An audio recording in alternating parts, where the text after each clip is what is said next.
as long as we make the show. We can be the best or we can be the worst, so we can be the best thing you ever heard. With the motor singing and the grandstands ringing, it's hard to put it all in words. But this is how we ride, this is how we do. Riding mud, sliding up higher in the groove. Don't give a damn about the cash we're spending. With the time we got, we choose to play it on the go, to stay out on the run. We all high, wide, and some. Ain't telling you what's right or wrong or what to choose. Hey, but this is how we do. This is how we do.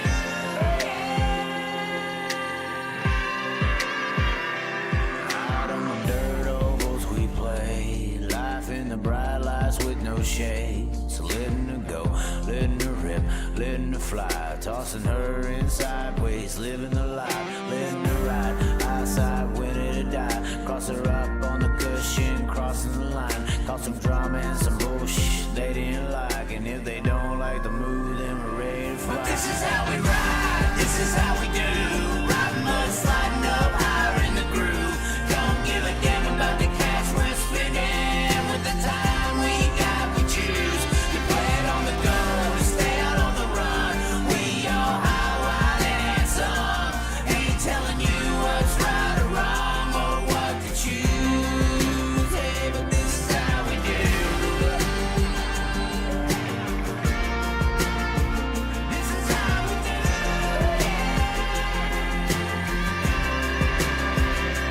This is how we roll, this is how we do. It's not for everybody but the chosen few. And we pray, cause we know that they might not ever come back. But this is how we ride, this is how we do. Riding mud, sliding up higher in the groove. Don't give a damn about the cash we're spending. With the time we got, we choose to play it on the go, to stay out on the run. We all high, wide, and some. Ain't telling you what's right or wrong or what to choose. Hey, but this is how we do. This is how we do.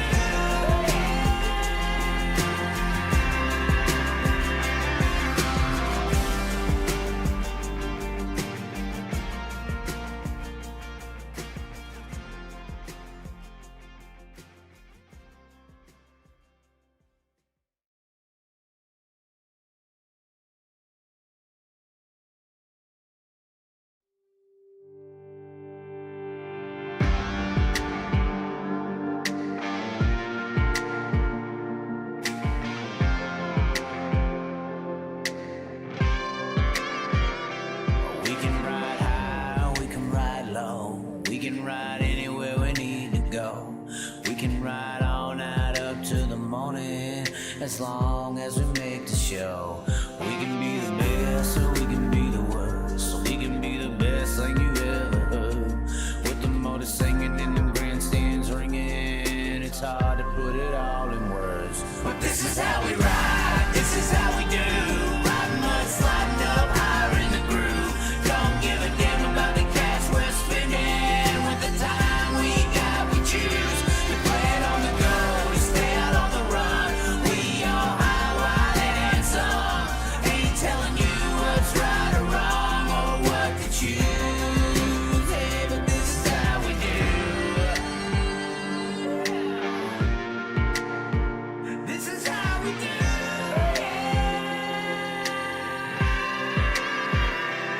Out on the dirt ovals we play, life in the bright lights with no shade. So letting her go, letting her rip, letting her fly, tossing her in sideways, living the life, letting her ride, outside winning to die. Cross her Well, up on the hello, cushion, hello, hello, crossing hello, the line, hello, tossing ladies and drama gentlemen. We some are here bullshit in the they didn't studio like. And if they don't like the in move, then we're Knoxville, ready to Iowa, fly. where it is freezing cold, and the streets, especially on these backcountry roads, they are absolutely iced over. I mean, I was skating everywhere up and down the road. We may look a little better on camera or worse. We got this new camera in. I don't know. Y'all let me know in the comments what y'all think of the new camera. But we also have a guest that is worthy of opening a. There's only one beer you can drink when you're on the phone with this guy, Boom Briggs, and that is a Bush Light, correct? What's up with you and the Bush Light? Somebody tell me, or you tell me. How about that? What's up with the Bush Light? Yeah, You're but live, listen, Boom. I know you you didn't probably had explain it 6 or right. 7. You did say you were at a bar right I now, know. so I am down the street from my place at a bar, and drinking cold Bush Light in a bottle. It has to be in a bottle. so if it's in a Cans give me can, heartburn, and they okay, don't taste as good. okay, No interesting, good. No good. interesting. Got to have it in a bottle. Well, are you at the Yeah, bar you'll learn that something from me. Are you at that bar where the fisherman guy has a bar? Is that the one you're at down there in Clewiston? Are you down? Or are you in another area now? No, I'm in Lewiston. I'm not at the Tiki Bar at the marina, which I live right beside. I'm down a couple hundred yards down the road at called Brenda's. It's kind of the local bar the local people hang out at. Is that the one across the way from the Walmart? You know, it's funny in Florida and a lot of the southern No, states. You know. no, it's a building adjacent to the Napa store. Well, I mean, a lot of people. I'm It's on asking. the same street as the Tiki Bar in the marina. Well, I'm asking you because a lot of people are going to need to know where to go this year. Obviously, they're having a late mall. So I've been down there to Henry County, which is right around the corner from where you're at. But they're going to have a World Outlaw late model event there Yes, finally. I know when I've been going down there, I haven't went to your place yet. You say I'm too fat to enter, but I've been there a few yes, times. that's correct. I've been there No, a few. man, thank you. I've been there a few smoking and times. eating all fucking day long, and I don't need to eat. Appreciate it, brother. Well, listen to me, Chaz. You're the one that got me turned on to Henry County, and I'm going to give you props for that. And I've been out there a lot the last couple of years. And yes, I'm a little partial because in the wintertime I live down here. Right. And I'm 10 minutes, 15 minutes from that racetrack. And so I'm a little bit partial to it. And I'm hoping that, when we have this World Outlaw event down here, you're able to come down and be a part of it, because you're the one that kind of turned me on to Henry County, and you and Kelly Jeffries. I'm going to give Kelly props also. And we've made it happen. So, and really the excitement's been the local people getting involved in it. And, we've got other businesses involved. I mean, I don't know. It's looking like it's something new. Florida in the late model series has changed since East Bay is gone. So everybody's looking for something new. Well, and it's obvious. Honestly, it's one of the more pleasant areas to go. You could get a cold night at Volusia, some very cold ones at that time of the year. You could Sure you even get a can. cold Sure you can. a cold night at East Yes. Bay. All Tech for sure can get one.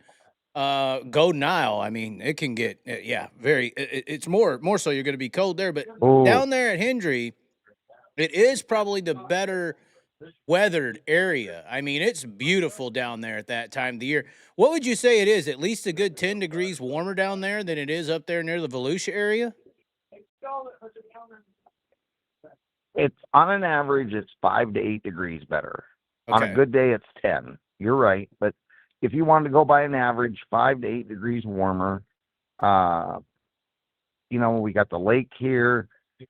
There's 2 casinos within 30 minutes of the racetrack. You can be to Fort Myers Beach in an hour, Fort Lauderdale in an hour and a half. Everglades, the I mean, freaking boats there's where you can go lots you to- can go see there- the it's like- alligators. Yes, you can go to the Everglades. And listen, this is what I tell people. Even East Bay, we all loved East Bay. We all went to East Bay. And I would stay at the casino in Tampa. It was still a 30 to 35-minute ride. Like where East Bay Racetrack was, technically there was nothing within 20 minutes.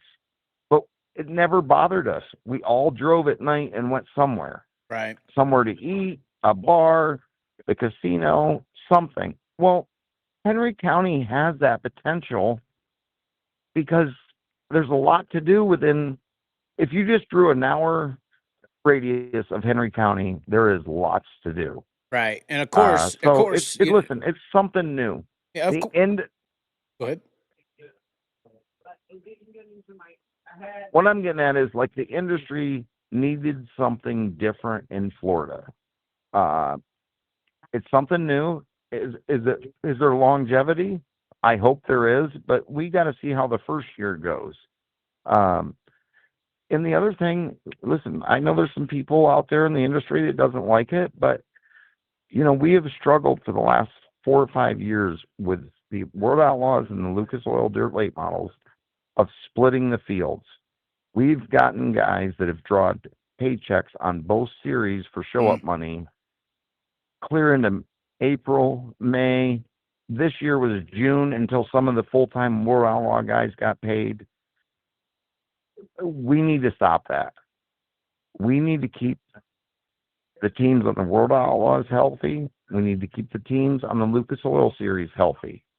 And paying guys that are not committed to go to Huset's, South Dakota on the Lucas Series, or Grand Forks on the World Outlaw Series, when they sign up, they're doing it. Well, we got to make sure they're healthy and paid coming out of speed weeks. And finally, somebody had enough balls to schedule on top of something to keep the teams healthy. And that will be a big factor this year. It used to take us until March or April to figure out what people are really going to do. Then you still didn't kind of know. It was almost like going to Florida in the past was a draft of some kind, a performance-based draft, and people taking money and trying to devise deposit systems and all this stuff. I just don't. It seemed like out of all the things unfair to the series, because let's be blatant, the series have been making their way and doing it well, but at the end of the day, the one unfair advantage out there is how some of these teams have taken advantage of Florida from the World Outlaws and Lucas Oil. That is an area of issue there in the beginning of the season. Listen, I've said it for 4 or 5 years, and anybody you talk to can tell you that I've been an advocate. If it was me and I was in charge, Volusia and Sunshine Nationals would be co-sanctioned. And Thursday night, there would be a Lucas Oil table and there'd be a World Outlaws table. You're signing up right now who you're racing with. And that's who you're getting points for this weekend. I mean, my whole thing was, but again, because of the industry, hurting people's feelings, however you want to say it, we can't co-sanction nothing. Listen, I can tell you back in the day, we went to Cumberland, Maryland, and this was the mid-2000s or so. The MAC Series in Pennsylvania raced Thursday night. The Stars Series, which was more regional, national a little bit, raced Friday. Saturday was UDTRA. And that was a hell of a show because you had the best of the best there 3 nights in a row. And somehow we've gotten away from that. And a lot of it's because of TV. Nobody wants to share TV. I get it. Now, when you say TV, you mean streaming, correct? Nowadays, streaming. I mean, and listen, I'm okay with it. Streaming has helped the purses. It's helped the series. And believe it or not, it's helped some tracks because I know numbers that some tracks get and stuff. I mean, streaming has helped the whole industry. But what it's prevented is these co-sanctioned races like we had back in the 2000s. And I mean, you have co-sanctioned races. But they're not co-sanctioned. Like you have your crown jewels that happen, high-paying races, for instance. That Sure, it's absolutely. Eldora is the example of that. I mean, Volusia, kind of the example of that. It has seemed like over the years in the late model industry, they kind of bounce the crown jewels off one another. And even though it's not a Pacific sanction or it is one or the other, everyone is there. That's kind of the difference. Between the sprint car and late model, for instance, is, it's not 90 race schedules like the sprint car industry. Correct. Y'all have kind of been in that 45 to 60. No. 60's kind of high, No. actually. 60's kind of high. y'all been in that 45 to 50 range, and y'all bounce weekends off one another. So everyone's there, but each side's eating a piece of the pie. You're talking about with this Florida situation, it should just be collaborative. You know, obviously you have the streamings that need to be Well, involved, but you're thinking this Hendry County deal now is the well, solution. You're thinking that's the fix to this issue. well. It's a temporary fix to make sure the World Outlaw guys that are 100% in to drive all the way to Grand Forks, North Dakota in July are getting paid in March. It's guaranteed. The Lucas Oil guys, they'll be at Alltech, and the guys that go to Alltech are guaranteed to get money in March, and they're willing to go out to Shelby County in Iowa. Is the farthest one, or Eagle, Nebraska. That's the farthest one the Lucas goes. So if you got these guys, whether it's Lucas or World Outlaws, I'm not picking either one of them. But if you have guys in Florida signing up to follow you clear out west, they don't need to wait until April or May to get paid. Right. They're there, they're signed up, they need to be paid. We don't need drivers or team owners getting paid on both series, and you know the bottom 2 or 3 on each series aren't getting money until May or June because of rainouts, scheduling, whatever, you know, how you have it. I mean, but hold on. Let's be honest though, Boom. We got to separate these points. Let's be. We go ahead. Go ahead. I was just gonna say, let's be honest though. I mean, the problem with any industry, whether you are running it as a series, whether you are competing in it as a team, similar to NASCAR situation right now at their lawsuit, it's called greed. Everybody in this thing is spending a ton of money, especially these team owners. That's the whole issue with NASCAR right now. The teams are wanting to be profitable, for instance, so they're going to court for it right now. But what I'm saying is, do you blame some of these teams over the years? Yes, they are. Over the years for trying to take every damn dollar they can, because the amount of money y'all spend in just a damn tire bill in Florida is insane. And then who knows where you want to go. But if I could collect an extra check along the way, how can you fault these teams for even playing the system? I understand you're saying the system needs to be aligned and placed properly, and so it can't happen. But you couldn't have faulted any of these guys who were playing both sides up to this point. I mean, it's a lot of money to be the show. You know, that's where the NASCAR deal is valid in a way. The teams want to make some money. Well, without the teams, without the equipment, you can't put on the show. You can't farm. You can't harvest. That the teams of this industry are literally the bloodline. They are the bloodlines. And I'm going to tell you straight up, a few years ago, I played both sides of the fence. I didn't like it. It's not right. But I collected pit passes on both series. I collected show-up money. It's not right. But everybody wants to bitch about the streaming, this and that. Where's the money? Where's the money? You know what? When you get pit passes, free entry, and show-up money, where the hell do you think that money comes from? Not out of the sky. Yep. Yeah. I mean, so let's be realistic here. It comes out of the stream. Has benefited comes out of the stream. The late model world. It does. It comes down the stream. And you know, I've read some bullshit the last couple of weeks about Brian Carter, and I don't like reading it.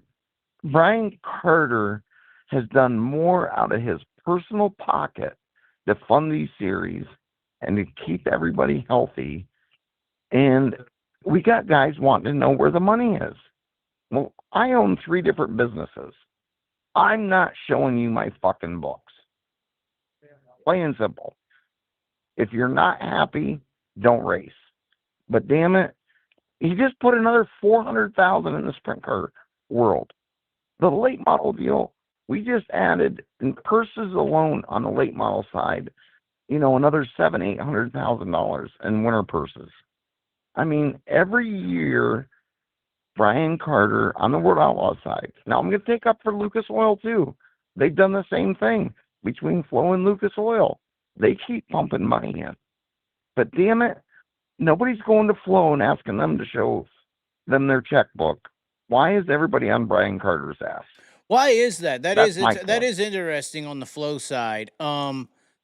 Is there a better package with Lucas Well, I'm Oil? going to tell you why. Is Because it a you're better dealing. package though? I mean, why is Flow, High Limit? We could just say that the Flow conglomerate, which is High Limit, Lucas Oil, the World of Outlaw conglomerate is Dirt Vision. What do you see as a late model? You're a team owner, so you're making these decisions all the time on where to go. What do you is the Lucas Oil package just far and beyond so much superior, better that it don't deserve to be questioned, like Brian Carter and the Outlaws? Listen, as a team owner, as a racer, I've been to plenty of I've run Lucas Oil twice. I think the world of Rick Swally. He does an awesome job. I mean, I think both series do a great job. It's just nobody's going to call Marcus Lucas out on the table. Nobody's going to call Mark Floriati out on the table. But some reason in the last week or two, and I know you've read it too. You read more internet than I do. Well, we had Brian Cody Carter on the table. Cody I don't think Sommer that's was right. Cody Sommer from Gateway was upset at Brian Carter. He had something to say, but that's a whole nother issue outside, I think, of what you're talking about. Yeah, that has nothing. It's a way that deal there. I've got no opinion on that. I'm just telling you that the stuff that I've read as far as streaming purses, whether it's the Outlaws sprint cars, the Outlaw late models versus High Limit versus Lucas Oil Dirt late models. Listen, there's room for everybody. And nobody wants to work together, which I get it. That's fine. I mean, I've got competitors in my business I don't work with. I get it. But just calling somebody out is not necessary. Can you give some context? Give me some story of what you're reacting to right now. I may have missed it. I may have missed what you're reacting to with this Brian Carter criticism. What have you seen? Well, no, I'm not calling. Listen, I'm not calling anybody out on the table. It's not right. But I'm going to tell you something. I did an interview with Lenny Becchetti. Let's see, PRN Performance Racing Network. Okay. 4 or 5 years ago, we were at Charlotte, and he made a comment, and I said, Lenny, you do know something. It costs nothing to be nice. He's like, what are you talking about? I said, well, think about it. All these fans are coming here buying a ticket.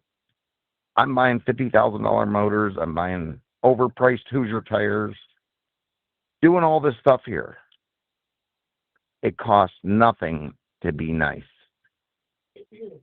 Think about that, Chaz. It costs nothing to be nice. Well, I'm known for being kind of obnoxious at times, but I understand what you're saying. It costs nothing to be nothing. You to are be obnoxious. Nice. I agree with that. Well, I try to at least make you laugh while I'm doing it. But I'm just saying, Brian Carter's not a comedian. I halfway am. But. Well, you do. You are. But and listen, I'm not trying to get on your show and defend Brian Carter. He's a businessman. He does a really good job. But I'm just saying, why are we picking on the word Outlaws? I mean, I've read a bunch of stuff the last 2 weeks, and I just don't think it's right. I mean, there's room for both series. Well, okay. You don't have to call anyone out, but at this point, drivers are getting paid. You don't have to call anyone out, but I'm just curious, what are some of the things people are saying about Brian Carter that you actually are taking offense to? I don't know what you're referencing. I've only heard the Cody Sommer deal. I do a bunch of stuff on my own stuff. You know, it's hard to do it and to absorb. What are some of the criticisms of Brian Carter that you're hearing about that you are upset about? I'm curious to know. You don't have to name names. Just what are you hearing? What did you read? Well, what's it about? I'm just going to leave it that both series, on the late model side for sure. The late model side for sure is different than the sprint car world. The late model side, we have to have two series. You go clear back in the day, there was Max, there was Stars, there was UDTRA. We have to have two series. We have to have two national series. We don't have, on the late model side, the Tony Stewarts, the Dennis Ross, the Richard Marshall. I mean, the sprint car side has some very good teams with, established owners that have been established for 30 years. I'm going to sit there and say that's a detriment in a way. I think that y'all do work on a more of a small business framework, but I also think that that's why y'all's freaking teams won't unload the trailer for less than $20,000 to win. You got sprint cars showing up for 65% of a schedule for $12,000 to win or less. And I think that's because you got owners that'll just expend and lose money in the sprint car world versus the late model world that's working on small business. And if it don't make sense for y'all to show up, y'all won't. So the industry's had to adjust to that. I think that actually benefits y'all to be more small business oriented. The industry has it. Well, I think it does too. And I think both series have done a really good job the last couple of years of upping our purses. And listen, both series have upped the show up money. They've upped the benefits of being a full-time person. Okay. So and that's where this deal of guys getting, paid on both series is wrong, because both series carried 14, 15 cars all year long. But on both series, 12th through 15th was not getting paid just because of rainouts, scheduling, circumstances. And I'm a big believer, when you sign up to go to North Dakota, South Dakota, wherever, you got to get paid. That's how you keep your teams healthy. Does this have to do with this? Once again, I might have missed some comments. Have you seen some negative comments about the Hendry County scheduling? Is that what you're potentially referencing? Actually, believe it or not, Chaz, this Henry County thing has gotten more positive views than I anticipated. I mean, I understand some people said speed weeks are speed weeks. We need to keep it separate, but we can't go to March and then try to schedule against each other because of rain, snow, cold. Everybody gets rained out in March. I don't care if you go to Vegas. March is a bad month. So the way it worked out this year, but no, I mean, listen, I believe Henry County is going to get a decent car count. I believe Alltech's going to get a decent car count. And I believe by Henry County having a race is going to benefit Ocala, because through team owners, drivers, people I've talked to, when Volusia was over, they were going home. Well, now they got to come to Henry County if they're going to follow the series. Well, why would you drive past Ocala on your way home? Right. I think Ocala is going to benefit more from this I believe Ocala is going to benefit more from this Henry County race than anybody. Well, and then obviously you may have Ricky Thornton and Jonathan Davenport go to Alltech. You agree? Oh yeah, I agree. You may have those, and you may have those names go to Alltech, but then you're going to have David Gravel and a backup late model down there at Hendry, right? David Gravel has to come and go fishing with me before he gets in a car. Okay, but well, if David says no, I will say Which yes. is possible. Boom. If David says no, I will say yes. I'm sure he will. I mean, I may take the W. I mean, Kyle Larson says I'm a good race car driver, so he can't be wrong. Gravel doesn't live that far from here. I know. Gravel and you should be like the best of friends. I don't get it. I don't get it. It makes no sense to me. Listen to me. Me and David Gravel had a good time. Me and David Gravel had a good time at the banquet, and yes, because we're going to put on a fishing thing before this Henry County thing. We're going to have a fishing tournament the Wednesday before the race, and I haven't been in contact with him since the banquet, but he said he would love to come over and do it. So we working on some sponsorship and stuff, but we're going to have a little fishing tournament the Wednesday before the Henry County race. I wasn't sure if I was going to make it, but now I am 100% making it, and I'm winning the fishing race. I am. I mean, I could win on and off the track for you, Boom. I'm just saying, David ain't got nothing on me. You can. It's going to be a good time. We're going to make a week of it, and it's going to be a good time down here. You really should think about trying to make it down here. Well, and let's not throw what Ken has done. Ken Kenny, I mean, it was one of the weirdest should we have a race post in the world of history. When he was on Facebook basically asking people, will y'all support the race? I thought that was a little weird, but he's new. Ken Kenny's a businessman. He's not really he is in the racing world, but he's not like he's not a Tony Stewart. He's not a Earl Baltus. Do you know how many pre-sold tickets? No. Now, he's new to it, and he's never had a national series come down here. But do you understand how many pre-sold tickets he's already sold for that February race? Oh, I could imagine. And have crazy. You seen his bar that he has at the track? Yeah. The last time I went there, I planned on being around. I did some content, but there is a freaking bar that Kelly Jeffries helped build, which is amazing. At the track, 5, 6, 7 TVs. Yes, he did.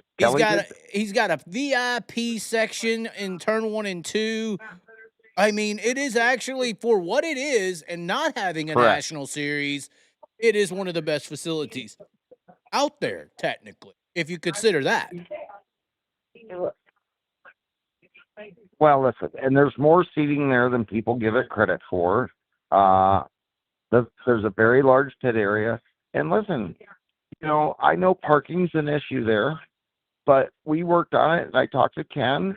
I mean, listen, you buy that all access pass, you can park in the pits for free. Right. So, people aren't going to have to park out. People aren't going to have to park out on 27. He's leased 5 acres out back of the pits, so the people, you buy a ticket, you can sit in the stands, you can go in the pits, you can park your vehicle. I mean, he's got some really good ideas trying to promote this race, and I was out there Saturday night for 4 hours testing with a guy, and and you know who it is. I mean, it's Clyde Johnson Contracting. He's a local guy here. His son Eli, and that's the biggest reason I'm going to the Dome tomorrow. Is Eli's going to race there on Friday, and Donnie's nieces are racing Thursday and Friday, and I'm staying with them. So, I mean, there's a lot of good people in this sport, and we just got to support the ones that are willing to pay the money. Definitely. I think we need to get into the Dome. There's a little bit of a delay on the call. I don't want to have that much of a delay. My buddy. There's a little bit of a delay. I want to call you back on the show. I'm going to grab another beer. I see that. I want to call you back. Let me end this real quick. You get another beer, call me back. I will. You get another beer. I'm going to get one too. No shots. No shots of beer or liquor.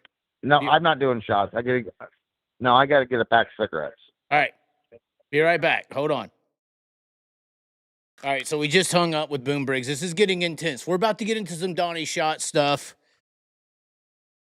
Boom is afraid at this point. I'm afraid for Boom. He's had a few drinks. I have had a few drinks in honor of Boom, Busch Lattes. This could get very intense. I've only had 2 or 3, but that's all it takes with Boom. 2 or 3, Jim Carrey. Hold on. We'll put your comments up on the board. What is happening over here in the comments? Oh no. What is being said? Oh my, what are y'all talking about? Hold on.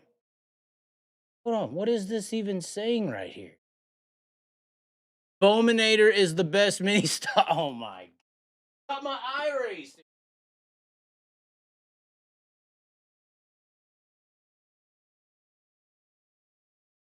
How can you talk about iRacing right now? We're talking about how beautiful I look on this camera. Look at this camera, guys. This is beautiful. Ask Boom where what he thinks of top heavy purses. We could get into the questions.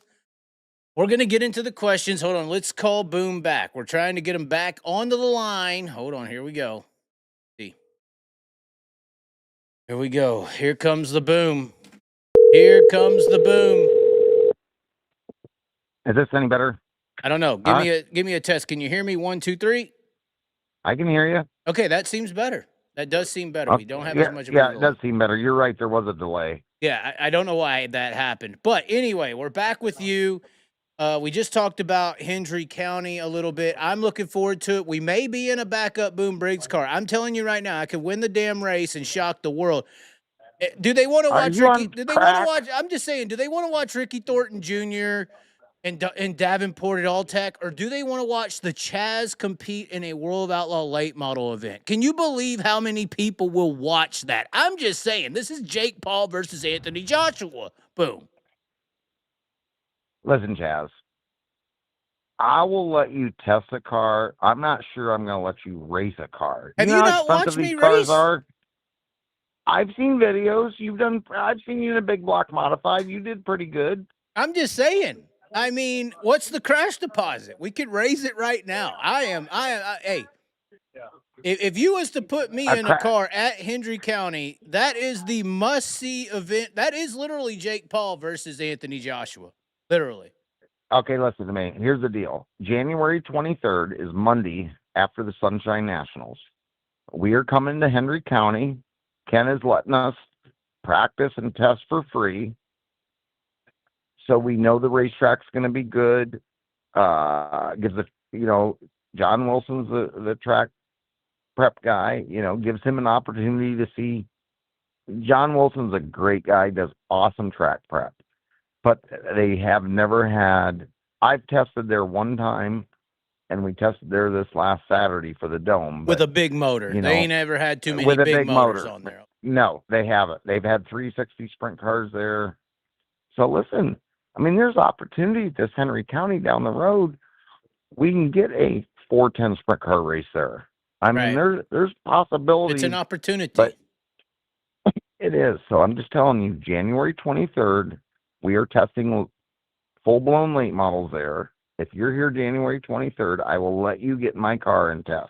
What's your seat size? I'm about to start, some kind of Atkins diet. What do I need to get down to? You need to get on. I've got a Kirky seat that's 15 and a half. Okay. When I raced, I was at a 15, so I need to get halfway there. You were skinny back then. Well, I mean, hey, you're not skinny anymore. When I raced the big block modified, I was 220 to 230. I'm on the 280 what side. What are you now? Now 280. Well, when I hey, shut the hell up, all right? I got hungry and happy, and we're not going to talk about that. But that's fine. But I could lose that amount. I mean, we could do a 30-day fast and take half my body away. I may die in the process, but hey, I mean, you might. That's opportunity to run the super late model at Hendry, and then I'm telling you, Boom, you don't want to do this. I mean, Kyle Larson said to David Gravel on his show that I am a good race car driver. There's a reason for this. Kyle Larson actually gave you props. He told David Gravel. I know this is crazy after this year. It was prior to the whole Eldora situation, obviously. But he said that Chaz is you talk too much.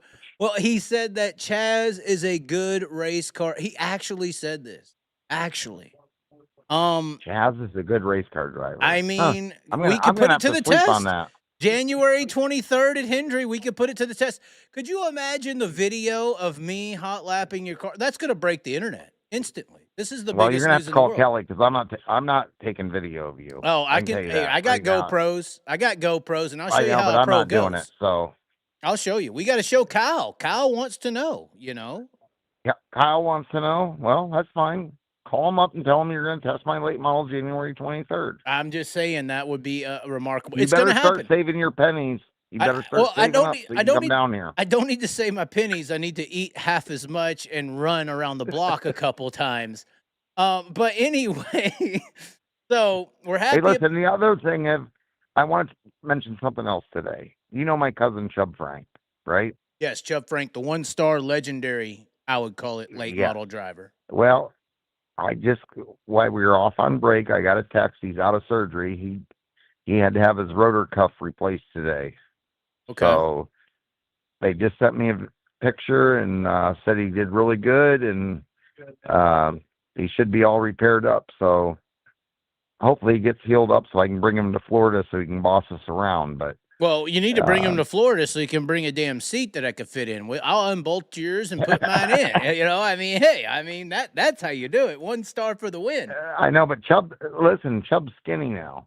Well, then he's got an old seat laying around. I'm just saying this is happening. We got old seats. But I'm just saying. I just wanted to give a shout out to him because he had surgery today, and well, he's a legendary driver of the sport, man. I mean, not trying to cut you off. Obviously, he's having his situation. He's better now. But, you know, there are some legendary drivers. Like, I grew up in Texas, Devil's Bow, sprint car area. I love sprint cars, but late models deserved a certain level of credibility. You know, to me, there's correct. To me, there is the top fuel, and there's the funny car. And in the dirt track racing world, the top fuel is the sprint car, and the funny car is the damn super late model. So you pay attention to the 2 top divisions of our industry. In my opinion, those are them. And Chubb Frank is one of them. You know, he did a lot with nothing. I'm just telling you. I'm just saying, Chubb Frank is a star to me. Earl Pearson Jr., another star to me. Steve Francis, another star to me. This is just me naming off some names. Yes, exactly. Rick Eckert. Obviously, yeah, Rick Eckert, another one, the 24, the orange Blaze. Yes. You know, one of the ones that I don't even know how to say this. You know, I'm not saying Scott Bloomquist yet. There's a presence missing in the late model world right now. I didn't go to many late model races, but I have felt a difference in the late model world since Scott went. I know we were just talking about Lucas and World of Outlaws and versus this and versus that. I feel like Scott Bloomquist molded those industries in a way. Listen to me. I feel like he was a part of making those people work together. We don't have a voice anymore in late model racing. We don't have a fucking a guy. No. And he was the guy. No, I mean, listen, I'm an advocate for the sport. I love dirt late model racing. My dad passed away in 2017. You know, my mom's still alive. And the reason we're still racing is because that's what my family did. My dad was a huge dirt late model fan. I mean, he raced for a lot of years till his health wouldn't let him. And because my mom wants to keep that tradition going, Briggs Transport has a car on a national tour. So I'm big on history. I'm big on people that helped get the sport there. Scott was one of the Dirty Dozen in 2004. Chubb was one of the Dirty Dozen. Rick Eckert. I mean, Bart Hartman. Well, and that's why I named those names. Brian Burkhofer was one of them too. Brian Burkhofer. I mean, I'm just saying, but I feel like Scott Bloomquist was just like Jeff Gordon transformed the sprint car world. I feel like Scott Bloomquist transformed the late model world. He defended it against Jeff Purvis, and I think all the kids of the 90s grew up wanting to be Jeff Gordon, like David Gravel, for instance. And then all the kids of the late model world grew up wanting to be Scott. That's huge. Influence is huge. Influence is huge. I'm telling you right now, I was 13 or 14 years old. I don't remember exactly. But I was at East Bay watching a sprint car race that Jeff Gordon was racing.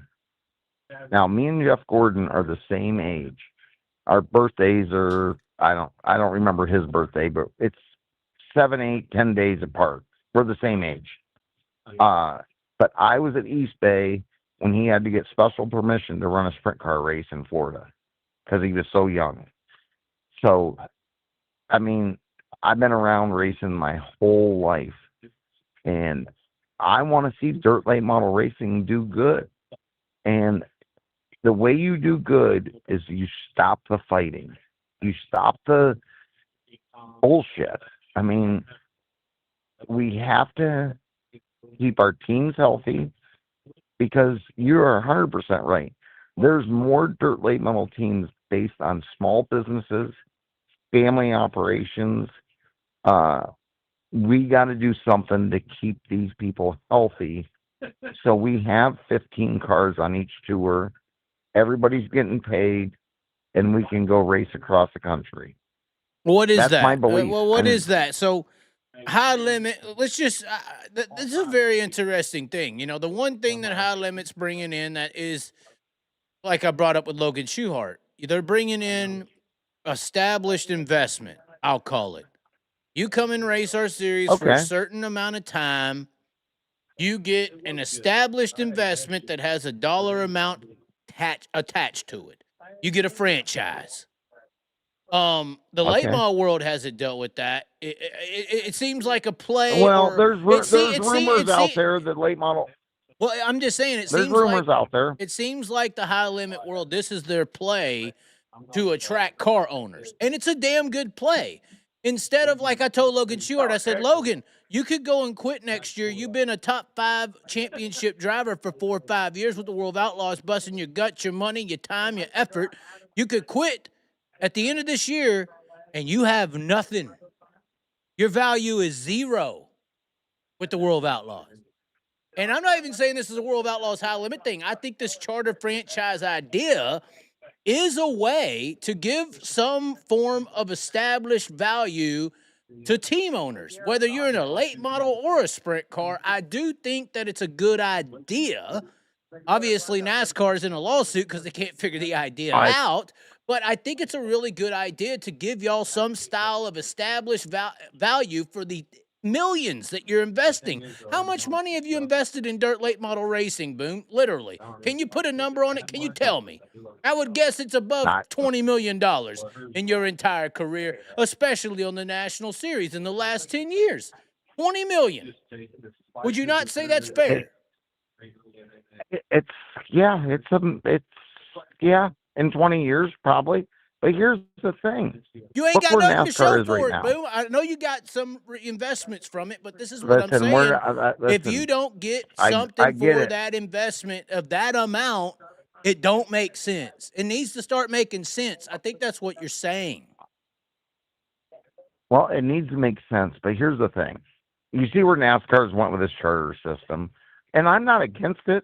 I think it's a great deal, but it takes sponsorship dollars. Okay. And obviously High Limit has gotten some sponsorship dollars. Streaming. But in 5 years, probably streaming and, some sponsorship. But listen, I don't look at today. I look at a couple years down the road. 5 to 10 years. You're a businessman, Boom. I mean, what's your 5 to 10 years. For instance, what's your actual business that funds this shit I've worth? I've heard some numbers that you have to raise about $2 million a year to help pay for the charter system. I don't know that that's true. I'm just telling you rumors I've heard, and that's great. The economy is not the best right now. How are you going to continue to get $2 million a year after year after year? Well, Mr. Boom Briggs, hold on now. How much do you have to raise to put a damn race team on the track? I understand that, but we're not NASCAR. No, actually, we're not NASCAR. Somebody asked me, a multimillionaire, not even lying, multimillionaire, asked me today, their lawsuit with NASCAR and everything is about the teams mad they're not making money because NASCAR is. They open the books now with the lawsuit. And they said, do you think it'll ever get fixed with NASCAR? And I said, I think High Limit's closer to a fix. Because greed technically is what takes over. NASCAR's where they're at right now because they've been too greedy with the money they're taking in. And they haven't dispersed it properly to make the people with the money, like a Boom Briggs or like a Michael Jordan or Richard Childress. They haven't given them back. Why would you mention my name?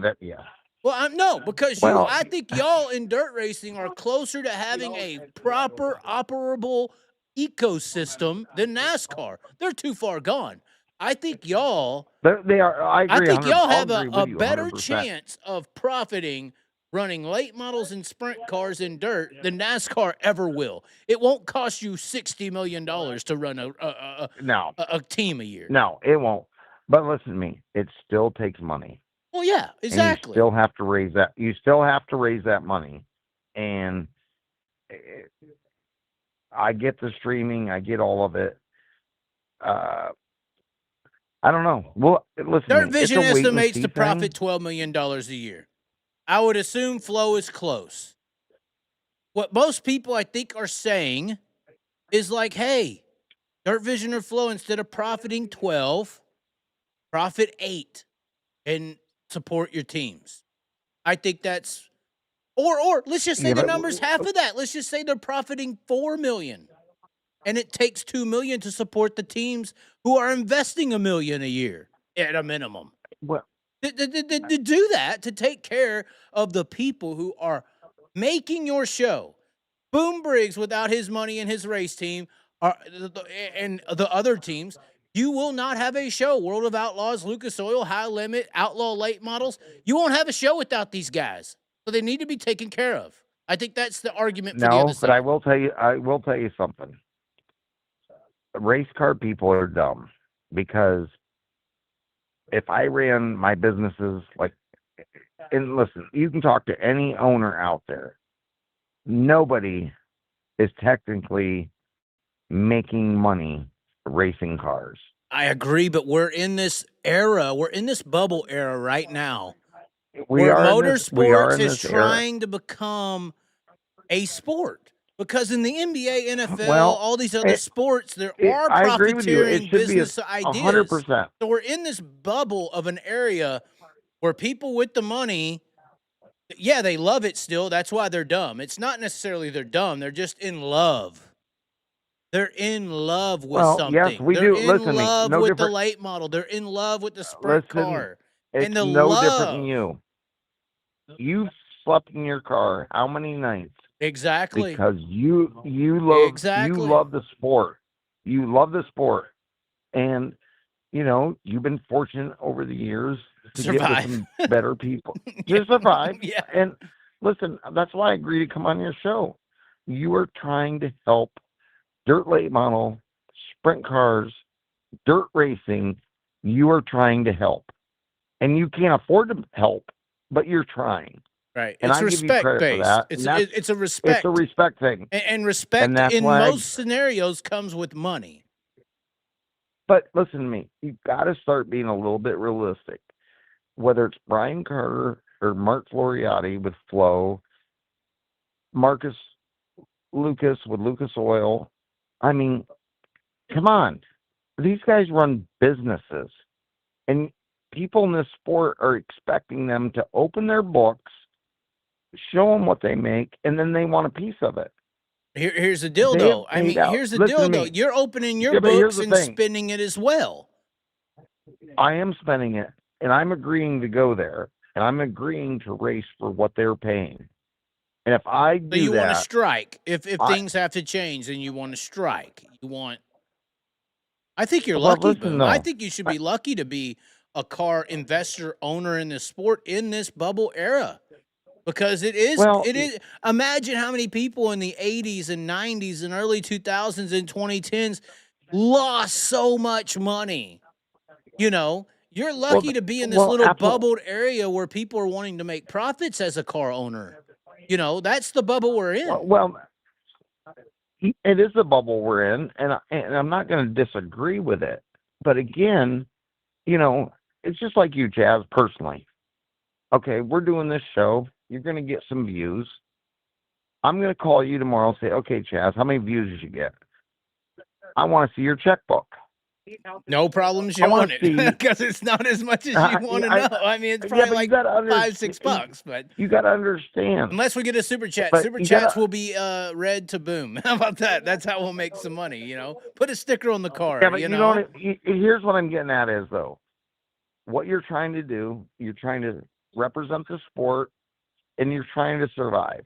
You're trying to make a living representing dirt car racing, whether it's sprint cars, late models, whatever.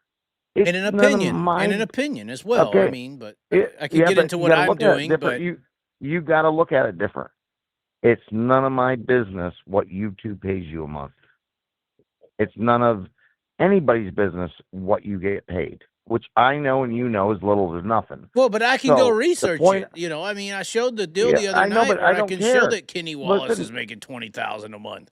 I could do that Well, to good my for own him. channel. I mean, everyone can publicly Yeah, but source you this gotta information. understand, we gotta quit picking on Brian Carter, Mark Floriati with Flow Sports, Marcus Lucas with Lucas Oil, and worry about their personal money. Listen to me, if a purse is posted and you agree to go race for it, and you sign up for a series, no matter what it is, World Outlaw Sprints, High Limit Sprints, Lucas Oil Dirt Late Models by Flow, World Outlaw Dirt Late Models, it is nobody's business. The guy running it's personal financial. I'm not disagreeing. I'm not disagreeing with you to a fault. If you agree to show up and race for that, you got to quit beating these guys up. Because at some point, when you get beat up so bad, you just go away. Right. I mean, Outlaws selling to Flow is a very real thing because they're a $350 million a year company. In just the racing department. So I've always said Flow's Walmart, Dirt Visions is the local Ace Hardware store. So I've always been sympathetic. It could be, but Dirt listen to me. Correct. I'm a little guy. Well, and Dirt Vision is the little guy. World of Outlaws are the little guy. And you know what? When I say, you putting in all this money and all these years and all this stuff, and you should be getting something for it, or I say it to Logan Schuchart, the World of Outlaws is the example of those years and years and years of putting money into the sport. Just because Flow shows up with all their money all of a sudden, it shouldn't just trump the loyalty. Yeah. And I think that's where maybe you're having some sympathy for Brian Carter. I have it as well. Brian Carter saved the World of Outlaws. Well documented. Listen to me. It's not sympathy. I've been with the World Outlaw late models because I was with Chubb in 2004 when it started. I've known Brian Carter when he had to come in and bail out Boundless Motorsports. He saved it. Because he saved it. He didn't have to. He just sold a tech company that he had started, and he took that money and invested in the World Outlaws. I have respect for that. Right. And him and his partner Jason have taken numerous times personal money and put back into the company to keep it alive. Right. So, this is my argument. I have a problem with it. Well, if I was to defend NASCAR, for instance, they want to say it's monopoly and all this stuff and antitrust, and say they are making all this money all of a sudden, just like World of Outlaws, they're making all this money. Let them make it. Y'all's choice. Who else went out there and did it? This is my problem with the monopoly deal with NASCAR. Right. Who else went out there, invested the money for 30, 40 years, and built this conglomerate? There's no one is out there stopping the Lucas Oil Late Models. No one is out there stopping someone from building another NASCAR series. Just nobody's took the time, the effort, the money, the grit, the determination to do it. So, let's get Forrest Lucas. So I understand where you're coming from. If the World of Outlaws want to make money while the teams suffer, well, they got a 20, 30-year resume like Brian Carter to be able to say, that's what I did all this work fucking for. That's the farming. Here's my harvest. Yeah, exactly. But it's no different than Forrest Lucas. Forrest Lucas' heart was in dirt late model racing. Right. And because of Forrest Lucas, we have Lucas Oil. We have a lot of things in racing. Forrest Lucas is one of the most underrated people in all of motorsports for dirt. And God rest his soul. And his family's agreed to keep on doing the dirt late model stuff, and that's awesome. They own a beautiful dirt track. I mean, that needs to become more successful from what I hear, but continue. Yeah, it probably does. And no different Brian Carter with WRG. They have Volusia Speedway. And Volusia's gotten a bad rap the last few years. I mean, I have a personal opinion about it because I ran my mouth last year and I ended up running a bulldozer for 5 days, reclaying the place. I mean, you got people that have personally invested in this sport, and I don't believe they need to be criticized for what they are paying. I mean, we're all getting paid more. Is What there do, more what do you money think out there? needs to happen There- for those people who are criticizing? I think Do you think as they're a just team owner, crybabies? Do you think they're just no, I think as team owners, we need to find better sponsors. In the dirt late model world, it's always been a struggle getting national sponsors. y'all have I a mean, way better success than the sprint car world outside of the few NASCAR connections. You understand the, KKR, Tony Stewart, blah blah blah. I When they understand all put that. those Yes. names on the cars, it's not necessarily those names on the cars. They do Pando investment deals with the big Yes, brand they with their do. NASCAR deals and all, And and so it's not necessarily y'all got, for instance, that Gateway, y'all got Michelob Ultra there, you got Budweiser there, you got names yes, in the you got building you got that we you used to got names in see. the building. I mean, I remember the Sammy Swindell Hooters car. I remember the Lance Blevins, you know, Sitco, and I remember the Budweiser. I'm Pennzoil 22, Steve Kinzer, Quaker State, Sammy Swindell, Channel Lock. We used to have that before Jeff Gordon came along. Y'all haven't been damaged as much as us, in my opinion. But it seems like Well, y'all have we never support. we never got that. You I never mean, got siphoned out to NASCAR like we did in the no, we sprint never car got world. no, we didn't. And I call But it siphoned. Other people see it as a good thing. I don't. But I don't either. I agree with you. I don't either. But you know, the late model side, I mean, and Tony Stewart's been a big late model guy. Look what he does at Eldora. I mean, he's a late model guy. we had but him on the show. I think we Tony Stewart's heart's in the right place when it comes to dirt track racing. I think 100%. 100%, yes. I agree with that. But on the late model side, we've never had that NASCAR connection that got teams to the next level. But don't I you think mean, it's way you're- better that y'all are naturally getting them yourself? You know, y'all ain't depending on NASCAR or someone to give you a little trinkle of their nutsack. Y'all are actually doing it. You may be doing it slower. Look, this is what I've always said about the NASCAR deal with the sprint car world. Is like, that's like the hamburger. Like, yeah, it may taste really good real quick, but it doesn't have any long-term value. Where I feel like if late model racing, where you are slowly coming up on your own, you're slowly going to the gym, you're eating the salad, y'all are now getting the connection with these bigger entities. That's going to be way more established. It's not going to be so instantly satisfied. I think that y'all coming up as y'all have, even though it's small time, it's going to be way more established, way more long term if y'all get into that industry, because you're not depending on the NASCAR connection. You're getting it based on just y'all being y'all. You know, right. I understand it's taking a long time. I agree with that. But you know, at the end of the day, there's only so many dollars that go around. There's only so many dollars. I mean, and you're sitting here saying the Outlaws and Brian Carter Dirt Vision, if they want to eat the harvest, they deserve to eat the harvest. And these other teams wanting to eat off of that harvest, they just need to deal with it. It's the same thing with. Go ahead. Listen, it's the same thing with Mark that owns Flow, Michael Rigsby, Marcus Lucas. Listen to me. Do you understand? I was one of the very first Dirt on Dirt subscribers in 2007. Okay? That's going back to when Rigsby slept in his car. Exactly. He had a piece of shit minivan and thick-ass glasses and going around with a little handheld video camera. I was one of the first subscribers. And wholeheartedly, this guy took it, made a business, and sold out. And God bless him. I'm so proud of that guy. He did it. He survived. And he's doing a lot for won. late model racing with Flow. He does The a things that lot late for model late model racing and racing. Flow has But going here's on at the is end of the amazing. day, I know. But when he sold out, that guy got MF'd.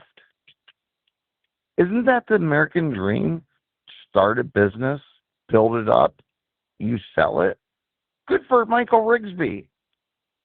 You know, I mean, I don't care if he But goes why to do you Arizona. say I don't, MF'd? because I've heard it through the pit area. Like, look how much money he made. Yeah?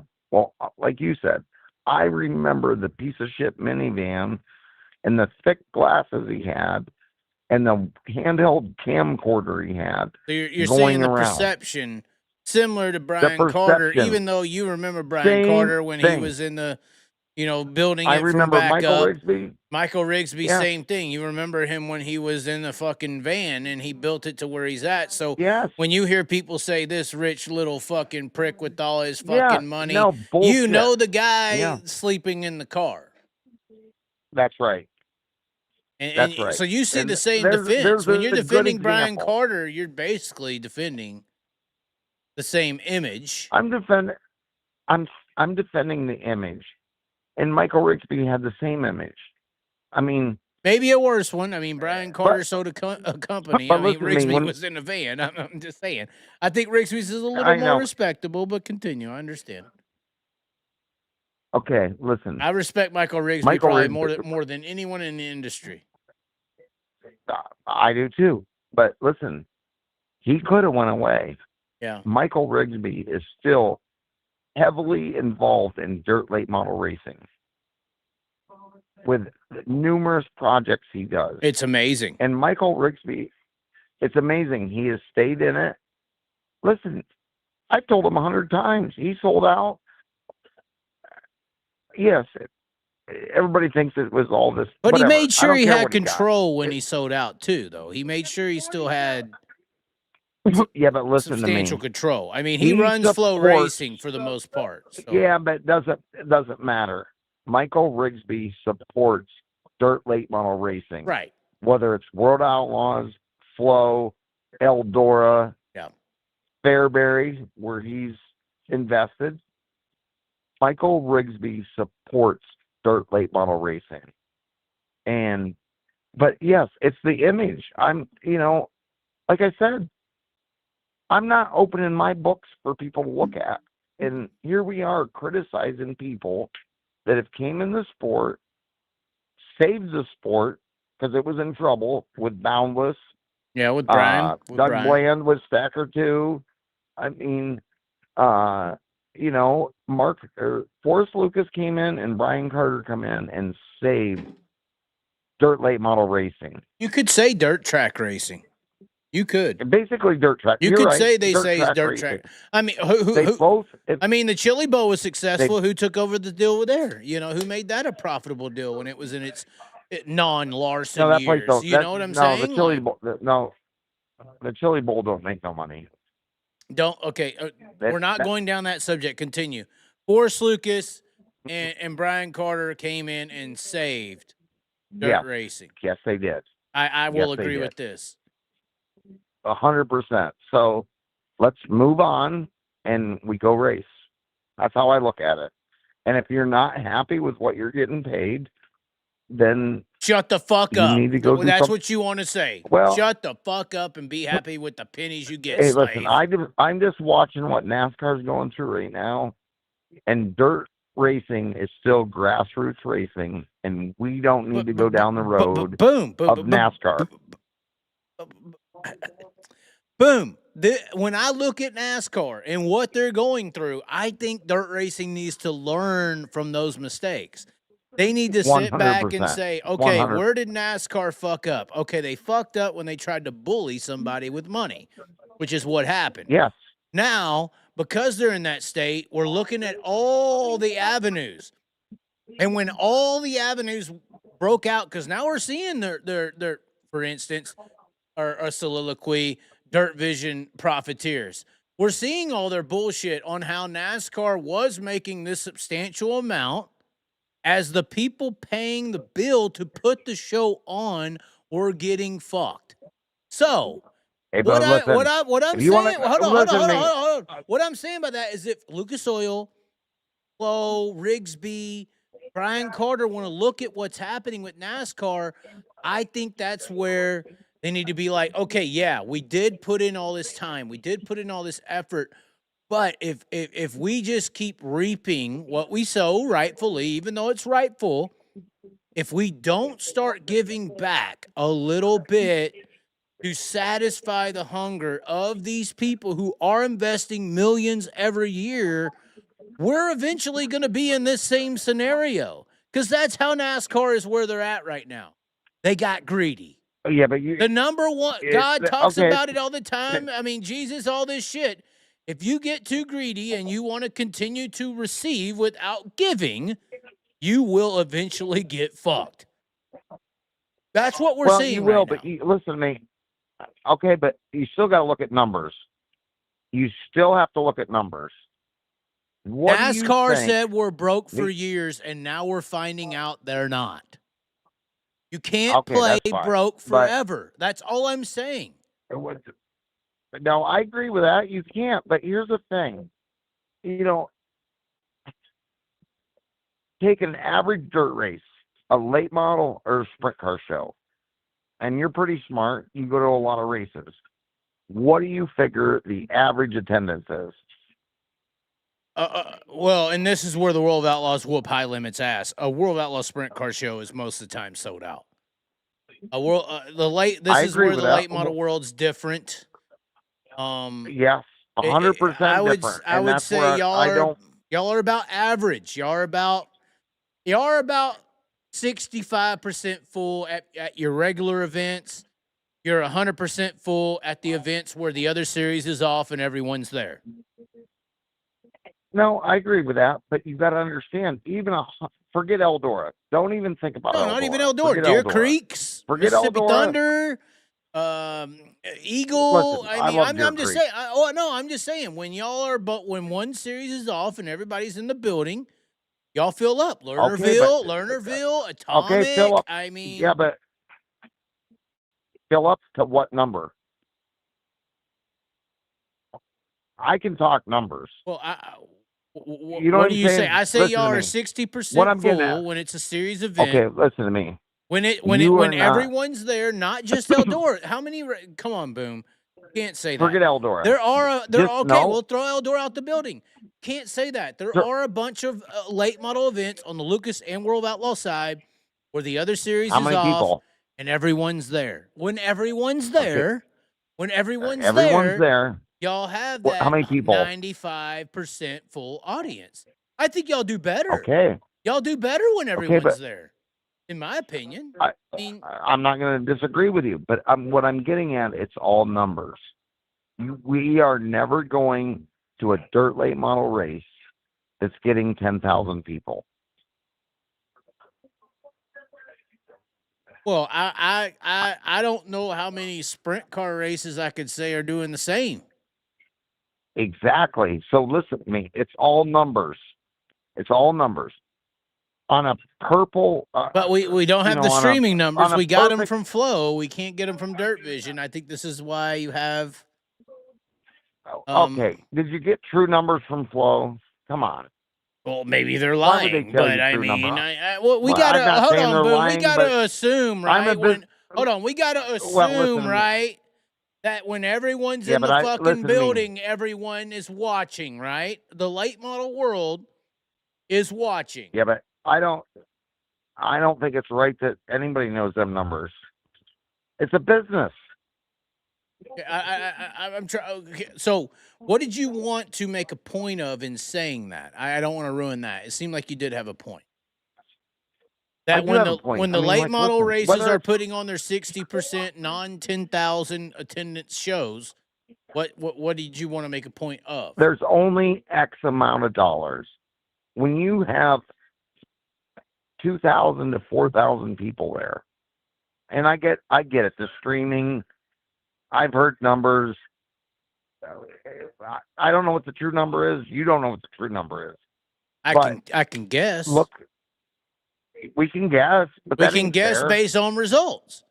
So, But for instance, the sprint car but world is probably only about 80,000 people.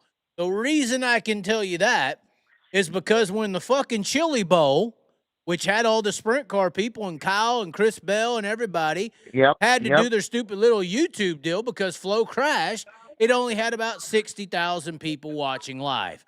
There's another 15 to 20,000 in the building. I'm saying 80. Okay, I'm saying but 80 listen to because me. that's a general That's consistency. I mean, also in January when it's cold and and there's 90% nothing of the going country. on. Right. So There's everyone's nothing going watching. on. That's what I'm saying. So As far as sprint car is concerned, there's 80,000 streamers I'm just saying, you potentially. use July 4th weekend where everybody has shit planned.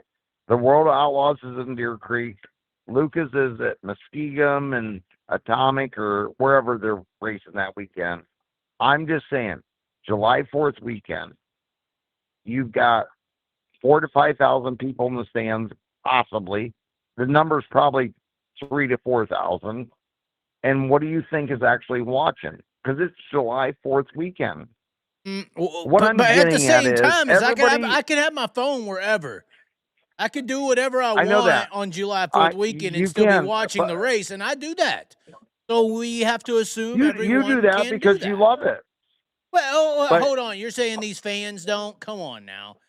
I'm just simply saying. Listen, I'm not saying they don't, but what I'm getting at is if we agree to go to a racetrack and race for the purse they're paying, it's nobody's business what the other company's making. Okay, well, it may not be 'Cause ours. And I was deep into this 2-3 years ago when High Limit was doing their midweek deal, and I was talking about this and dealing with car owners in the sprint car industry. Okay. Look, it's nobody's business, but the people like Boom Briggs and the people like Casey Kane and the people like Tony Stewart and these people invest in multiple millions of dollars to run your series every fucking year. It might need to be their business. It is to It a point. ain't my business. But it ain't mine, but it needs to be y'all. Y'all are the investors. It is our business. You are the investor, Boom Briggs. You are why Well, their series has a show. I agree 100% with you. You're not wrong there. You We should are. know. You should know. But I do know. I do know. Well, then then we ain't got a problem here. But well, Yeah, you better laugh. Hey, you need to pull the fucking fishing pole out. I'm about to come win Henry County. But anyway. hey, listen to me. No, but again, we have to do a better job of bringing in some national sponsors. You know, and listen, we had this conversation in the owners meeting at Charlotte, you know, and Brian was there, and it doesn't matter that I was in an owners meeting with the Outlaws versus Lucas. You should be. Yes, but listen to me. As team owners, we don't do a good enough job of going and supporting a racetrack. Whether it's autograph sessions, going a day before, unloading in a gas station, a restaurant. I'm like, you got to understand. But this is where you have a guy like me come in and set all that shit up. Y'all are missing that. You know, I think the sprint car world's way more advanced in understanding how to take advantage of that. I do think that's very true. But listen to me. They're no different because, listen, the drivers don't. If I told Boom Briggs next year we got 20 appearance dates and this is where Tim McCready needs to be, y'all would do it. But you don't have the structure. Yeah. That's what I'm talking about. As far as sprint, that's the NASCAR structure. Y'all don't have that. Racing, no, we don't have that. And if we want more money and bigger money, as team owners, drivers, we have to do more. Okay. Well, here's the problem, Boom. Here's the problem. We got two problems right now. Want me to tell you? We've got two problems because I got to go home and pack my bag. No. Here's the problem. We got one problem is I have to take a piss. The other problem is we just had a person named Schatz text me. Which one? Said best fucking show ever. Love, Boom. Who? I'm Who not said telling. that? I'm not telling. It's a person named Schatz. Very close. They're my family friends. Here's the deal. I am personal friends the with them. Schatz are awesome people. They are the greatest people. We have to talk about Schatz. I'm gonna go pee. Okay, what do you want? Are you gonna call me back? No, do you want me to hang up? We can I don't want to hear you pee. No, you won't hear me pee. I do it very silently. It's a very small stream. That's why I'm single. But I'm just gonna go to use the restroom, and then we're gonna come back and talk Schatz. We're gonna change subject. I get this subject that you're on, but we got to talk Schatz. He's my friend. Yeah, he's my friend. Okay. Can you give me 20 seconds, or do you need me to hang up and call you back? I'll wait on you. Okay. All right, we're coming right back. We'll put the chat on the screen. We're 3, 2, 1, go. Oh God. Somebody says I have to agree with Boom on this. Somebody, I don't know if you can see the chat, Boom, but they're all on your side. I can't. Oh, you need to, I'll be right back. 20 seconds. I might have to grab, hold on, let me see. I have to grab a beer too. Are we live? Give me 35. Yeah, we're live. Are we live I mean, the Schatz is watching. The Schatz, best show ever. I gotta pee. I'll be right back. We're right back, Boom. Don't run, please. Okay.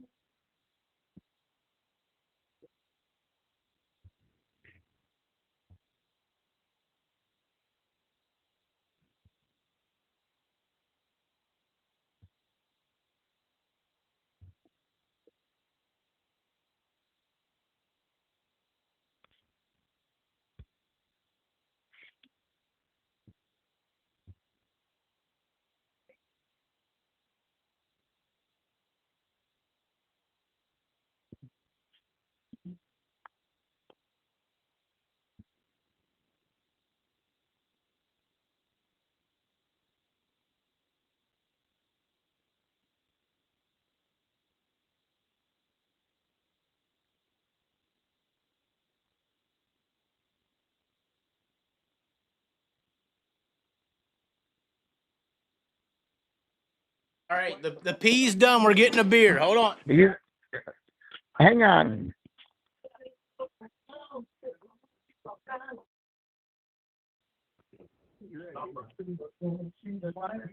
Amelia. What? Hey, Chaz, Bush you still lattes there? only. Bush latte. Oh no, the Schatz is. Hey, listen Oh to me. my, the Schatz is following up. Okay. Now, listen to me. I have Amelia on Kirsty, the phone. you know you got to be at the airport at 5 a.m., right? That Yes, is I a do, very Amelia. Listen to southern me. accent. Who is that? And what's her name on the plane? That's Amelia. That's Donnie's niece, Amelia. Oh no, she's actually there. She's on the phone with us. Are we doing? Is this so you called her and she's now on the line? No, she called me to make sure I don't miss the plane in the morning. Oh. And I'm like, listen, you might. So listen, Chaz. See how much pull I have? I almost left. She hates me, by the way. I've heard this story multiple times. I got to be careful. Do you hate Chaz? No, I don't hate Chaz. Why did you say it like You don't that? hate What does that Chaz? mean? So who do you hate? You hate? Boom. We got Layla on the call too, and Mom's coming down the stairs too, and Well, then we can all talk on the phone. Oh my God. we got Chris here. Okay. Now, Chaz, you know, there's Amelia, there's Layla, and then the mother is Deanne, which is Donnie's sister. They all look the same. And then one plays basketball and misses a bunch of shots, is from what I've heard, even though her last name is Schatz. No, it's Eisenschenk. Eisenschenk, I believe. Is that how you say it? Is that how you say the name? Eisenschenk. I was right. Okay. Yeah, you're right, Chaz, but we don't play basketball anymore because we got hurt. What do you mean? You got hurt in basketball more than racing? How does this happen? Yeah. Layla tore her ACL, and I tore my Achilles. Okay. And So it's very dangerous sport, but Mom doesn't like to hear that. Well, she has. We got to stop on that subject. I understand. So regardless, you're going to be running the dome, or is it both of y'all? I haven't figured this out yet. What's happening? We're both here. Layla can hear you. Oh, no. Are y'all both No, running listen, the dome? Chaz, here's a We're both Yeah. running the dome. We're here. We unloaded. And everything. who's the Got 15 and teacher's who's can. because one of y'all is a number 1, correct? And one of y'all is a 15. So who's the 15 and who's the 1? Yep. Layla's the 15 and I'm the 1. So you do understand that there are stage names in the world, correct? Like I've been doing this thing with Bill Baylog, for instance. I've been saying his name should be called Billy Baylog because Billy Baylog sounds really cool. You know, it sounds attractive. Apparently coming out, his name isn't even Bill, it's Brian. So it's like he's going by Bill Baylog, but his name isn't even Bill either. So why not go Billy? I am simply saying, Yeah. All right, listen. for marketing Listen, purposes, me. y'all's last names should be Schatz. It's a stage name. It's fine. Sylvester Stallone's actual name is like Steve or something. They need to change their last right, names Chaz, to Schatz. listen to That's me. what I think. I'm done. I'm done right there. Now, Ben wouldn't like that, so we're not changing their name because Ben wouldn't like that. But now listen to me. Ben who? Amelia Ben Johnson? is I mean, called what are you Mel. talking about? Listen Ben to me. Dover? I mean, Ben, their father. no, it's Chaz, Mike. Ben It's is their Mike. But father. anyways, continue. The one I know. Mike. The Mike. rightful person. Yeah. The rightful one. No, Anyway. Ben. Listen to me. The Would last you name shut should up be and listen to Schatz. me? The last name should be Schatz. Continue. Yes, I'll It's listen. not. It's Eisenbeck. All right, listen to me. Eisenshank. I'm going to tell you their names. Hey, Chaz. Chaz. I know I'm You know, in trouble. I know. Boom's coming to the dome. Yeah, he I'm knows. debating Now on if listen, I Chaz, should I'm gonna go. explain But to you continue. these- Okay, he's gonna explain. I'm sorry. I know, but listen to me. I'm going to explain to you these girls. Okay. So Amelia, her name is Mel because she's the manager. Oh. Okay. Okay. Layla is in the 15 car, and her name is the gasser. Okay. So anytime I hear Amelia, Layla, I hear Layla Ali, but that's no, Layla is the quiet one. Mel, okay. Amelia is the loud one. So listen to me. Amelia is called the manager. Layla is called the gasser. So I would assume she would have been the manager would have been the one I filmed at the Husitz video I made. I would assume. I have no idea. She would know. I think that was Layla Chaz. Okay. So one's like got darker hair than the other. I don't know if y'all bleached it or something. They're twins. It's hard to they're tell. twins. Yes, I know. That's why I'm asking. Okay. At the end, All right, listen. Now that they we got should them be on the changing- phone, Hey, Chaz, you know Dylan Thornton? the Hey, one Chaz, who's you know running Dylan Thornton? the one who's running the DRT car for Yep, you want to Cody. talk to him? I'm looking at him right now. Oh no. He isn't related to Ricky, so he doesn't matter. I'm sorry.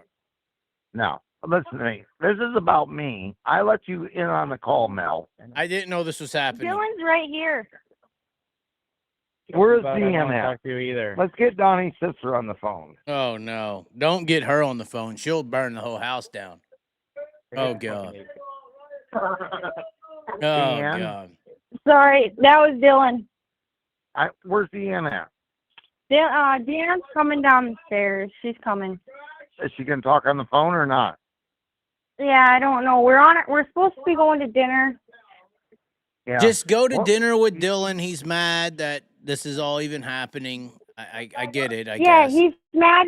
He's really mad. You just said that he's not related to Ricky Thornton. Well, So it I'm doesn't matter. assuming he gets that a lot. Actually, I would assume he gets that a lot. Listen yes. to me.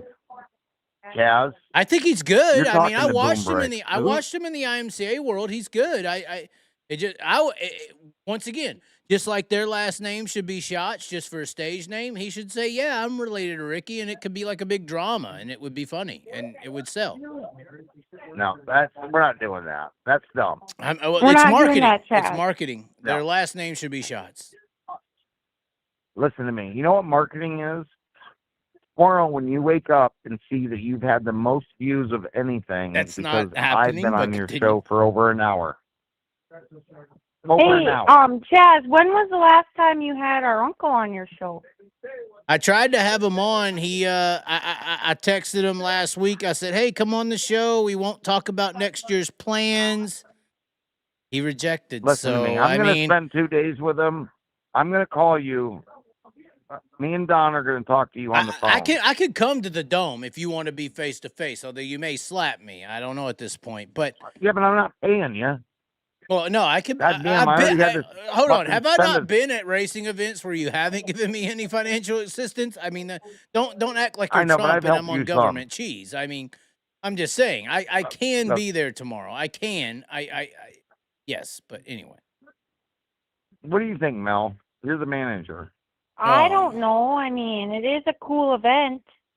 It's a cool event, but I think we need to talk to Uncle. I think we need to be Well, like, Uncle will what? be there, yes. We need to be like, what are you talking about? You know, because that accent from the He's northern the boss, Dakota- Chaz. Listen to these accents. Yeah, Do you hear Mel, these, tell Boom? him. Tell him, Mel. You know Uncle's the boss, right, Chaz? I didn't know this. Listen to me, that's not true. Graham's the boss.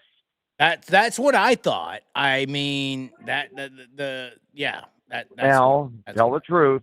Our grandma is the boss. There you Grandma is the boss. All right. So you got it. And You got Grandma's my friend. Grandma is my friend, isn't she, Mel? Yeah, Graham, she didn't get to come this year because she had a hip surgery, so she couldn't come, but Uncle is coming tomorrow. Okay, so He will be here, Chaz. I'm having a vision now, Boom. A vision. I'm Okay. thinking of something. I got Back you. to marketing. Back to marketing. You already proposed earlier, Boom Briggs, that it's a fact. All the people want to see it now. January 23rd at Hendry County, I could come down and run your super late model and test it. I did say that. Now you have these Schatz daughters who think they're so great and grand, who, you know, tore ACLs. No offense. They are good. I'm just saying, I think one of the best marketing videos of 2026, probably wouldn't be trumped, is if I come down there, test your car at Hendry County, and then have both the Schatz girls test the same car, same time. We take the times and we do a hot lap challenge. I think I'll beat them both. Kyle Larson says I'm a good race car driver. I'll take that to the grave. That's what Kyle said to David. I think this is a challenge. This is a show. I'm going to call David tonight. I'm calling This is David. a show. I'm calling it's David. documented. We've documented it. It's documented. You can't take back Okay, video. guys, I have to go. I have to go to dinner. I'll call you later. Bye, Boom. I'll see you in the morning. Bye. Listen, Chaz. Listen here, Boom. I'll outdrive him. Here, listen. That's fine. I'm just kidding. I'm trying to have fun with it, but that would be a good video. That would be a really good video. It's 8 o'clock. It's going to be a good video because we're going to do it. Here's the deal, though. So, Donny Schatz. Donny Schatz. They're he's off the friend. phone now. They're not here. They're watching. Obviously, they're gone. Everybody's watching. Everybody's watching. You got to assume everyone's watching. Boom. What? That's fine. What do you think of Donny? It didn't look good here at the end of the year. The Tony Stewart split was very, in my opinion, tragic. He didn't look good after it either. He didn't look good after it either. So, listen, Donny Schatz is not done. Okay, Donny Schatz is not done. I'm not exactly sure what next year looks like, but Donny Schatz is not done. And listen, he doesn't get in that wreck at Charlotte on Saturday night. He runs top 5. He was good at Charlotte. He looked really good at Charlotte. They had some struggles qualifying, and it put him back in the heat races, and they figured out some issues. But listen to me. There's one thing about this sport, whether it's late models, sprint cars, you have good friends. And Donny Schatz and Jason Sides. I think you should friends. rephrase that as good people. You have good people. Good people. That's There's right. not too many good people. I mean, you've dealt with them all. There's not. And You've dealt with them all. I have too, but there's not a lot of good people. Donny Schatz and the Schatz family are good fucking people. Period. They're good fucking people. And I'm telling you right now, they call her Graham. I love Graham. She loves racing, and she's going to make sure her son succeeds. And Donny Schatz is not going out the way he ended last year. So, what do you think needs to happen? It seems like, does it not seem like the sport's trying to usher him out? It seems like they're trying to say, I'm just saying on the sprint car side, it seems like they're trying to say, Brad, you're done. You're going to go part-time out. Donny, you're out. You're going to go out too. And then, here comes Buddy Kofoid. I'm just saying, this is what the sport's trying to do. Buddy does a good job. This is what I'm saying. This is what I think they're trying to do. They're trying to push him out. Go ahead, leave. Gravel, Kofoid, Macedo, Sheldon. You're our new guys. We used you, Donny Schatz. We don't need you anymore. Get the fuck out. That's how it comes. That's what I mean. Get the fuck out, because I'm going to tell you something. The sprint car world needs Donny Schatz. And Donny Schatz is a good person. And he had a good friend step up to the plate who maybe financially didn't have to. Well, Jason is a good, and he did it. The fucking, I call him the ponytail bandit, the ponytail express. He did what he can. I don't care what's up. I'm just saying. He did what he could. More. Oh, why is my brother calling me? Hang up on him. He did. No, I'm not answering. Okay, yeah, he did. Jason Sides is a very good person. I there's no way around that. And Jason Sides is on the good people. Jason Sides is on the good people side of the spectrum.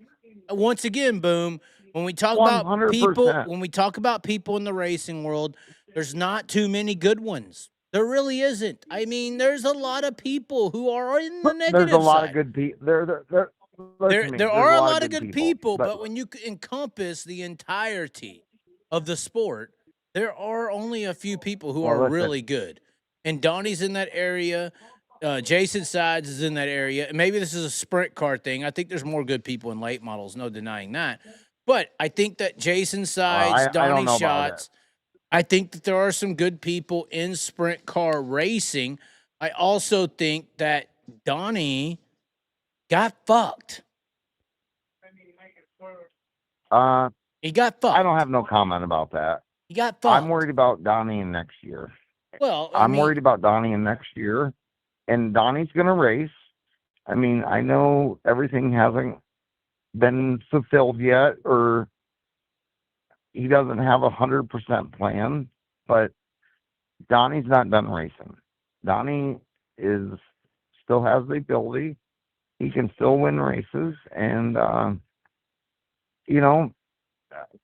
I look forward to next year to see what he can do, because he's not done. Well, what I would say to that is, like, you think of... You know what Donnie has? Go ahead. Donnie has good family behind him. Oh, there's no better family in sports than the Donny Schatz family. No.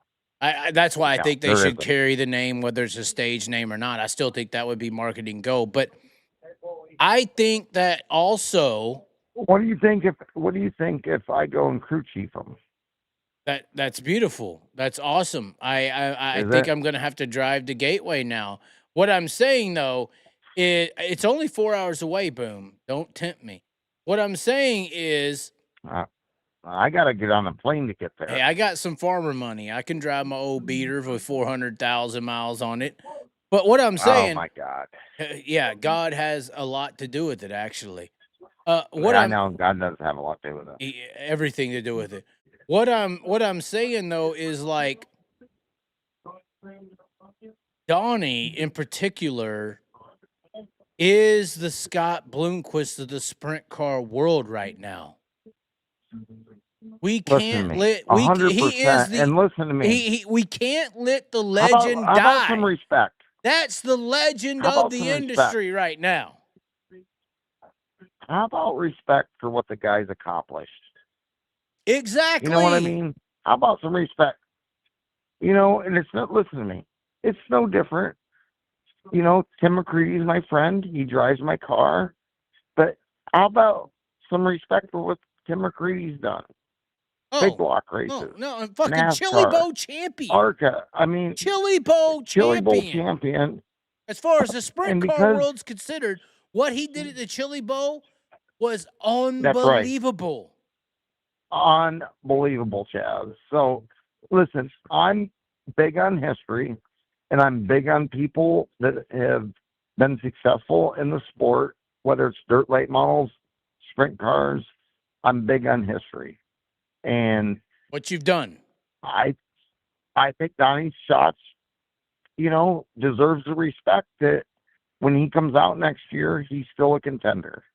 And listen, he did better than people give him credit for, because he jumped in how many different cars, Yep. how many different engine packages, how many different crew chiefs, and still finished most nights in the top 10. Well, and people underestimate how hard it is to be top 10 in the World of Outlaws. Yes, people underestimate that. And, you know, I guarantee you those motherfuckers in the top 5 of High Limit couldn't do it. Maybe Rico once or twice.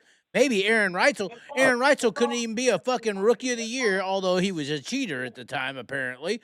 I'm just simply saying the best of High Limit would struggle for a top 10. Why do you want to stir up shit? I'm not stirring up the shit. Hold on, let's be honest. You're stirring shit up. I'm not. I'm comparing the results. Being a top 10 World of Outlaw finisher is fucking tough.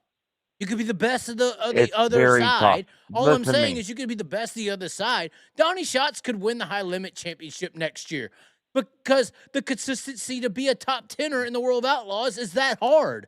That's what I'm saying. That's why I'm referencing the other side, because I think it's that tough. He finishes 98% of his races. Finishes. Right. He knows how to finish. Right. Might not be the great finish, but he finishes. 100%. And listen to me. Yeah. I'm older than you are. In the 80s, when Ted Johnson run the World Outlaws, we live out in the country. We got one of them big 10-foot satellites. Before, you know, anyways, long story short, I would search and find them sprint car races in the 80s. I've been watching World Outlaw sprint cars since the 80s. There's some history there. Yeah. And Donny Schatz has been a part of that history for how many years? He was 18 years with Donny Stewart. Schatz is the Scott Bloomquist. We can't let Scott go away. You know, Well, we Scott- got. I'm just saying. Scott did that You on think his about own. Scott's. But Donny, Well, most people are recent history. You think of Scott Bloomquist, the shit he did from 2010 to 2020 was legendary. unbelievable. But what did Yes, Donny Schatz but- do yes. what did Donny Schatz do from 2010 to 2020? For He did 18 about the years. fucking same. For- I'm not even saying 18. But in He that did era, in more. that decade, it's a decade. Boom. Oh, In that okay. decade of I got you. premium sprint car racing, Donnie's won Knoxville Nationals and Kings Royal since then. But I'm just saying, the legend that was created in that recent decade of 2010 to 2020, Donny Schatz and Scott Bloomquist are the same legends at hand. And we can't let somebody just to be thrown away and say, okay, Gravel and Kofoid, you're the new guy. No, fuck you. Donny Schatz is still Donny Schatz. Well, The Donny legend's still Schatz ain't- going to listen to me, reign. Donny Schatz ain't going nowhere. Well, I'm just saying, if Donny Schatz was to show up in the same shit as David Gravel or any of these guys every week next year, he's going to fuck with them. And if he was on the High Limit Tour, he'd dominate the series. As far as consistency, you go look at Rico and those guys, they ain't very consistent. I'm just saying, this is why the World of Outlaw Sprint Car Series is a notch above. I just think that Donny Schatz should not be thrown away like a fucking rag doll that, hey, we used for 10 years to build a brand, and now you're done. And that seems to be how the industry is treating him. And that's fucked up to me. Well, Well, listen to me. It's a little fucked up to me too. I can't disagree with that, but you know, uh, I think it's all going to work out. That's what I'm going to say. I think it's all going to work out, and I can't say for certain because I really don't know. And maybe this weekend I'll learn some more. But you know, he's not done. He's not done. He's got more to show people. Like I said, Charlotte ended in a bad wreck, and Donny was going to run top 5 that night. So, throw listen, 2025 away. 2026, throw it away. Donny Schatz Yes, needs to throw it slap. away. Donny Schatz in Hey, 2026 listen, needs to slap this industry in the fucking face. That's what Donny Schatz I hope he needs. does. But listen to me. You can't change cars, change shocks, change motors, change teams, change all this stuff in a 6-month period and expect to be successful. He needs to come out at Volusia in a car, a motor, a team that is ready to be successful. That's what he needs. And a lot of people doubt that the success with the teams, the motors, the chassis, and all that can be, replaced. They think that all that shit's replaced. I sit here as a fan of talent and say you can't replace the driver. You can't replace. You cannot replace Donny fucking. You can't replace Bobby Pierce. You can't replace Scott Bloomquist. Okay, but listen to me. You can't replace the talent. The talent's going to show up in 2026 and slap this industry, in my opinion, that is trying to push Donny Schatz out. That's what the industry's doing in the sprint car world. But listen to me. They want him to retire. They're pushing him to retirement. Listen to me. You say talent, I say experience. What else is That's talent? Talent's a combination, though, Boom. Talent's a combination of experience, ability, all these things. Okay, listen to me. A lot of people wrote Tim McCready off. And do you realize we have a family-run team with a very, very low budget, okay? Tim McCready won 6 World Outlaw races this year. We switched cars. We've got it could have easily been young 10. kids. Listen to me. We got 2 young kids. One's my nephew. The other one's Aiden's a tire guy. 2 young kids. I went most weekends, but there was a few weekends I didn't go. Tim McCready's talent and experience is what won 6 World Outlaw races. And Donny Schatz is comparable to Tim McCready. Yeah. He doesn't need the best. He doesn't need he just needs a shot to be successful. What he needs is like Jason Sides give him. 100% support, and that's all we've done for Tim McCready. My family is behind him 100%, and you just got to look. You compare the two. Look how fast y'all were in the year. I mean, y'all. I mean, listen. Tim McCready could win the fucking entire tour next year. I mean, he's that good right now. Y'all have gelled properly.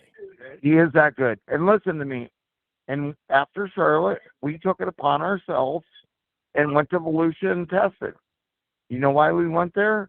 A, I wanted to see what the dirt was like because I helped put it down. And B, I wanted to be ready for January. Because you're going to come in there and slap them motherfuckers in the face. With a low budget, young crew, but we have an experienced driver. You know that Tim McCready is the guy who won the Chili Bowl. Donny Schatz. You know that Tim McCready rode into the World 100 on a flatbed fucking trailer and won that bitch. I'm just saying, on the sprint car side is Donny Schatz. I was saying Scott Bloomquist earlier. I was saying Scott Bloomquist earlier, but Tim McCready and Donny Schatz very comparable. Very comparable. They're just as badass. Very comparable. They're badass. They are. Oh, they're fucking amazing. They have the experience. Yes. They have the experience. and the ability. You done with me? We can't just sit here and say experience. Yes. They have ability too. They have skill. They have Oh. talent. Talent and experience will win you races. And you're investing into that.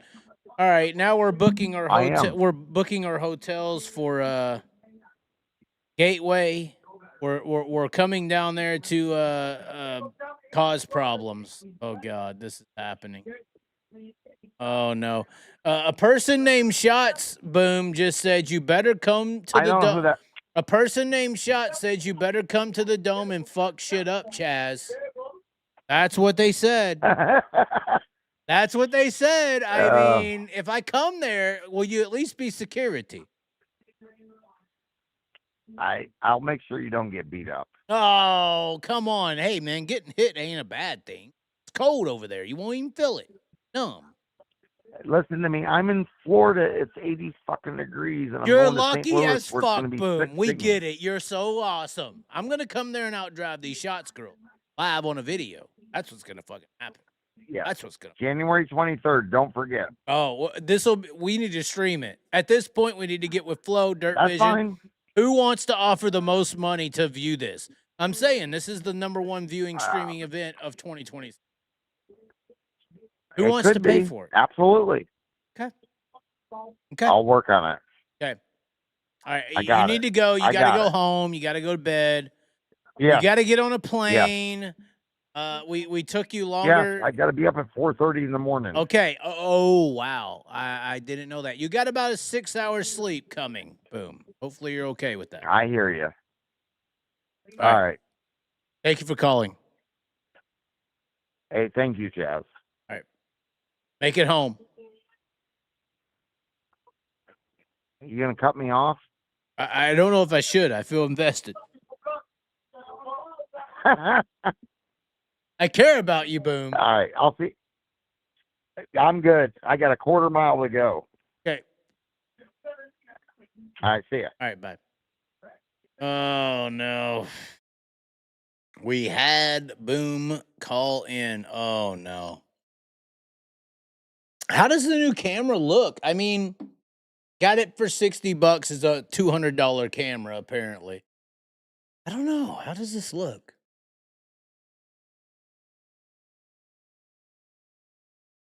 Live with Boom Briggs. We had this show happen. What's the chat saying? I know exactly what Boom is talking about. When I was racing, I was low budget and kicked ass. That Sean guy, Sean is he don't want to sit next to me. Connie told him no more lives with the Chaz. Just kidding. But Sean's usually here. Not here. Chaz got a new camera and sign in the background. Corn money is gone. You piece of shit. You 007 are a piece of shit. Hold on. Can we get Donnie to call in right now? Oh no. We're about to have something happen. I don't know how to say that without being facetious, I guess is the thing. I gotta get a beer. I gotta use the restroom. And then we are going to call somebody who has a lot to say. Boom Briggs, why did you do this? Oh, now I have to spend all this corn money. I have corn money left. I don't have a new car, but I do have corn money. If that is that what we're calling it now, the corn money? The corn money. Camera looks just as awful as the last one. Oh, because it's showing the same face.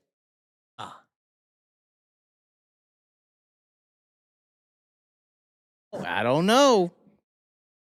All right, we have a phone call we're gonna have to make. I don't know if they'll answer. If they answer, whew, this could be a very interesting show if they answer. Oh no.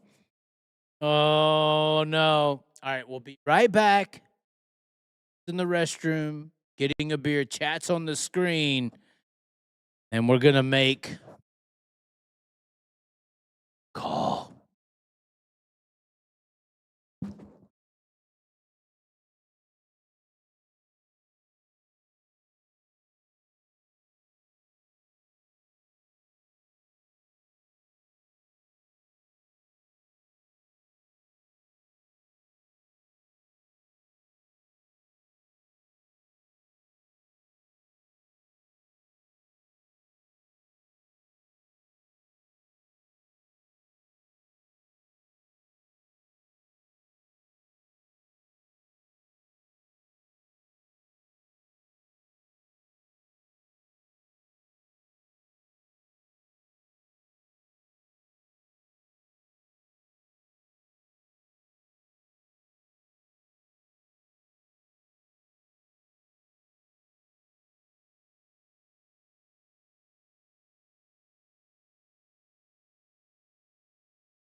Headphones.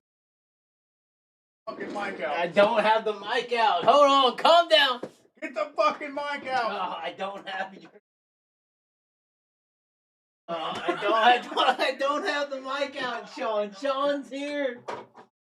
Sean's arrived. Oh, they can hear us talking. Where's the mic? Oh, he said, "Where's the mic?" Oh no, it's not Donnie. Calm down. God damn. No, don't be saying GD on my show. Oh no, we're here.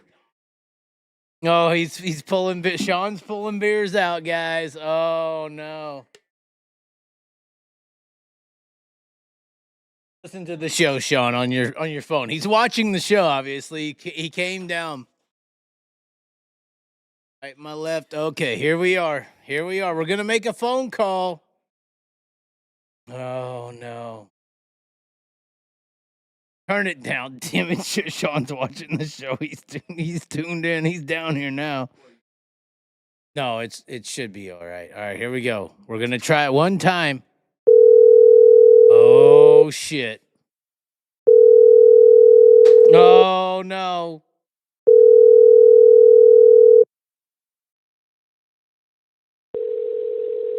Your call has been forwarded to voicemail. The person you're trying to reach is not available.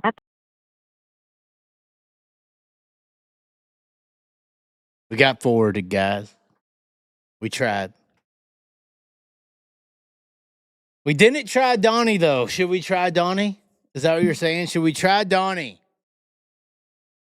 John's down here. He wants to deal with the scenario. Hold on. Where's Donnie? That was not Donnie. It was a very intricate piece to the scenario. It was Candace Owens, yes. It was Candace. Oh, no. We're digging into the deeps. Oh, no. I can't believe we're doing this. Oh, no. Donnie don't want to deal with all this. Oh, God.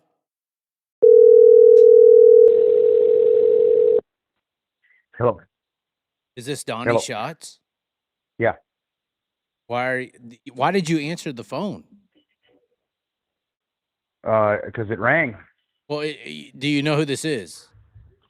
I don't want to. There's only one. There's only one voice that sounds like that. It must be. Come on, Donnie. Is this Dick Tracker? Dick Tracker. What do you mean? What is Dick Tracker, Donnie?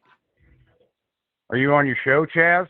I am. We had interactions with your nieces earlier. Oh. Well, That's wonderful. We tried to call Deanne. It didn't work. The viewers were asking. They want to hear Donnie's voice. I was comparing you to Scott Bloomquist and Tim McCready earlier. We just had Boom Briggs on. What's your relationship with Boom? That seems very passionate. I thought Boom was going to cry. Boom. I've known Boom for quite some time. I mean, racing the late models down in Volusia and being guys that ran rockets, and he's just an all-around great person. And I guess when you got around him the first time, we, hit it off and hung out and just normal people. So them guys come up here in the summertime for a week or so and hang out here and do their racing, and so we get around them as much as we can. I consider him a good friend. And so I want to know at this point, we are live on the show. You're consenting to this, hopefully. I didn't consent to none of this. Let's be clear. Okay. So you can sue me now. This will be a great fucking. We could be like OJ in the Simpson trials. Like, this would be great. Yeah. Anyway, some of the commenters are wanting to know why you said Dick Tracker. Oh, I said Dirt Tracker. You just took it wrong. Okay, well, speaking of Dick, we can take it wrong as many times as we need to. No, I'm just playing. Yeah. No, we don't need to fuck with him. He's fine. Boom did seem very adamant that, and once again, I compared you to the Scott Bloomquist era. I said, you look at 2010 to, oh God, Boom's trying to call me. You look at 2010 to 2020, and you see who dominated our dirt track industry. It was you. It was Scott, I think. That's my opinion. I don't think and I got kind of adamant on the show. I feel like the industry is trying to push you out. I feel like they're like, all right, here's Gravel, here's Kofoid, Donnie's out, he's just going away. I don't necessarily think that's right. That's just my opinion, that they're trying to do that. Um, what do you feel the same way? And can we anticipate, as I said to Boom, Donnie coming into Volusia or next year and slapping these guys around? I mean, we can't allow Donny Schatz to go away. I think it's very important for the sprint car industry, personally. It really doesn't matter what a person's feelings are about anything, Chaz. All right, throw my what, feelings out the way. Okay, fine. no, it is what it is. It's just racing. It's just life. It's not the end of the world. I don't really think too much out about it. I mean, if there's a person that's active in this sport that can put the stats up that I've put up, and Okay. great, but there isn't. So I'm not going to start taking advice from those people, even though the younger guys today are obviously there's a lot of young up and comers, but I'm not gonna. I got where I got in a certain way, and it's just the way it works. Until someone goes and outdoes that, I guess I'll Well, hold on. This is continue to my be problem, Donnie. confident about what it is I do. What do you mean? I don't want to hear that from you either. Don't you still feel like you got a lot in the tank? I mean, look at what Darren Pittman's doing. Absolutely. Look at what fucking Lance DeWeese is doing. I don't think age applies to racing the same as other sports. Personally, that's just me. Maybe in risk taking, but I think in a sport like racing, you are strapped in a car. There is an element of finesse. There is an element. I'm not saying that you need a perfect track. I mean, I think Donny Schatz will put it on the line whenever he needs to put it on the line to win the biggest races in the world. This isn't necessarily like you are old and done. I don't think that that's fair. You know what I'm saying? Like, ability and skill, and even though we know equipment's very important, obviously I feel like that's kind of what we experienced here. Even though Jason was doing a great job, I feel like equipment is a big part, and then also scenario is a big part. Don't you think that if you were presented the same opportunity as everyone else, you could perform? Oh, there's a lot of moving parts in the whole scenario, and it's I don't know how you categorize it other than there's a lot of people that have worked hard and started to race together. I mean, we had the staple for that for a lot of years, where all of us worked together, for a long time. So you don't just go bouncing around and hopping in and out of things and think. That's just not my mantra. There's guys that's all they know. That's how they've had to do it. So you got to build up to things, and it's honestly a slap in the face to the guys that are running good when people think you're just going to go hop in something here today, or this certain car or this certain motor, and you're going to be consistently running up front. You might it's just the way it is. There's a lot of, the competition level's pretty high. So, and the guys that are running good have focused on working together. You look at Macedo's, or Carson Macedo and Buddy and David and all those guys. They're working with people for long periods of time now, so it's starting to show.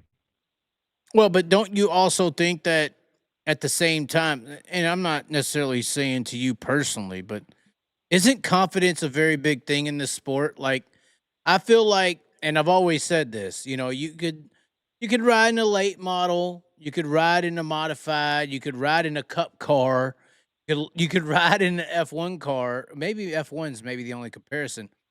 But if you're not entering that corner with confidence, that's a tenth of a second. And that's the difference between winning and losing, I think. Maybe F1's the only comparable situation to sprint car racing, because I understand the extremes that they're pushing in that industry. I feel like maybe sprint car racing is the only thing close. Is that proper to say the confidence not only of the car but you as a driver is that important for form. Like, you can't sit here and think, I don't think you can, personally, that you think that you're any less of a driver, for instance, than a Gravel, than a Macedo, than a Kofoid, than a Kyle Larson. And Kyle's agreed with me on this. I don't think there should be any driver on the track that don't think that they are the best. Put that car in the corner. Isn't that very true? Yeah, it's true. It's about putting numbers on the board, Chaz. I've put numbers on the board before, so it's not like you can do it. You don't. I've never questioned myself and my ability. There's times when you do have to make decisions, and that decision making, I feel like, is how I was able to win 10 championships. The nights that you think that you got to go for a win, and you might take yourself out, and instead of running second or a win, you're on the hook in 24th and dig yourself a big hole. So them are the decisions, and it's when to push and not to push. It's kind of like nights like when I drove Paul Silva's car, at Paris. We were racing with a group of guys. And that was probably the closest opportunity, I think, that people were judging you on, because Paul's established. I'm not trying to cut you off, but that West Coast swing, people expected, all right, if Donny has Donny, as we see him, as a Scott Bloomquist, a Tim, whatever, a superior driver, this is where it's going to happen. So what about that are you explaining potentially? I didn't, once again, not meaning to cut you off. You're Donny Schatz. You did cut me off. I did cut you off, Chaz. but I'm just laying the foundation to what people saw there. I just got done trying to tell you that listen, I was running in the 9th, 10th spot, and I was racing with guys that a lot of nights end up on the hook. So instead of getting caught something, I ended up at the wrong end of it, 12th or 13th, whatever it was. So you're going to have nights like that. That's a decision making process.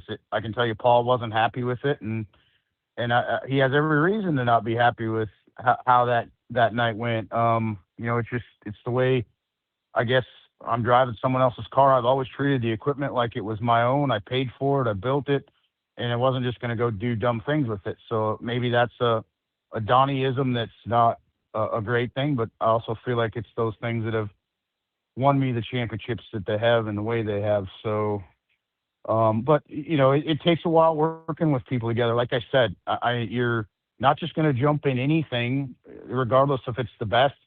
And if that was the case, then back when we were dominating, people could get the same cars and the same motors and put it all together, and they couldn't go out and do the same things. It's never really been that way. So everyone has a little different feel and being able to do things. So it's, obviously, Paul's great at what he does.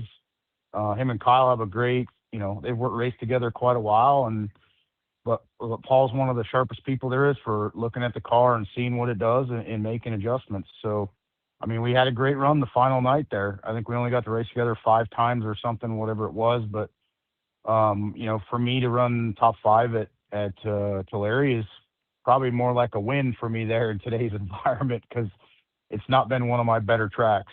How was it dealing with Paul? Obviously, he's a very quiet guy. For the media, he's, from my understanding, noticing and being in the pitting area, he's a very loud guy with the driver.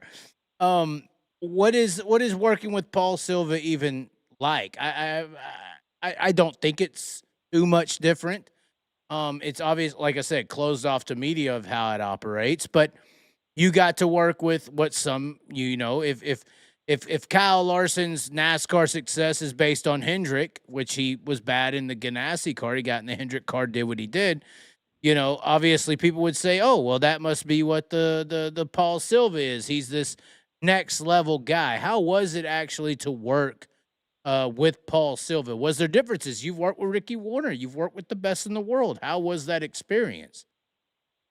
Pretty awesome, really. Paul's a hard worker, and I don't think people realize how, he takes care of everything as if it was his last dollar that he put everything together with. I mean, he's super switched on. He keeps things really simple.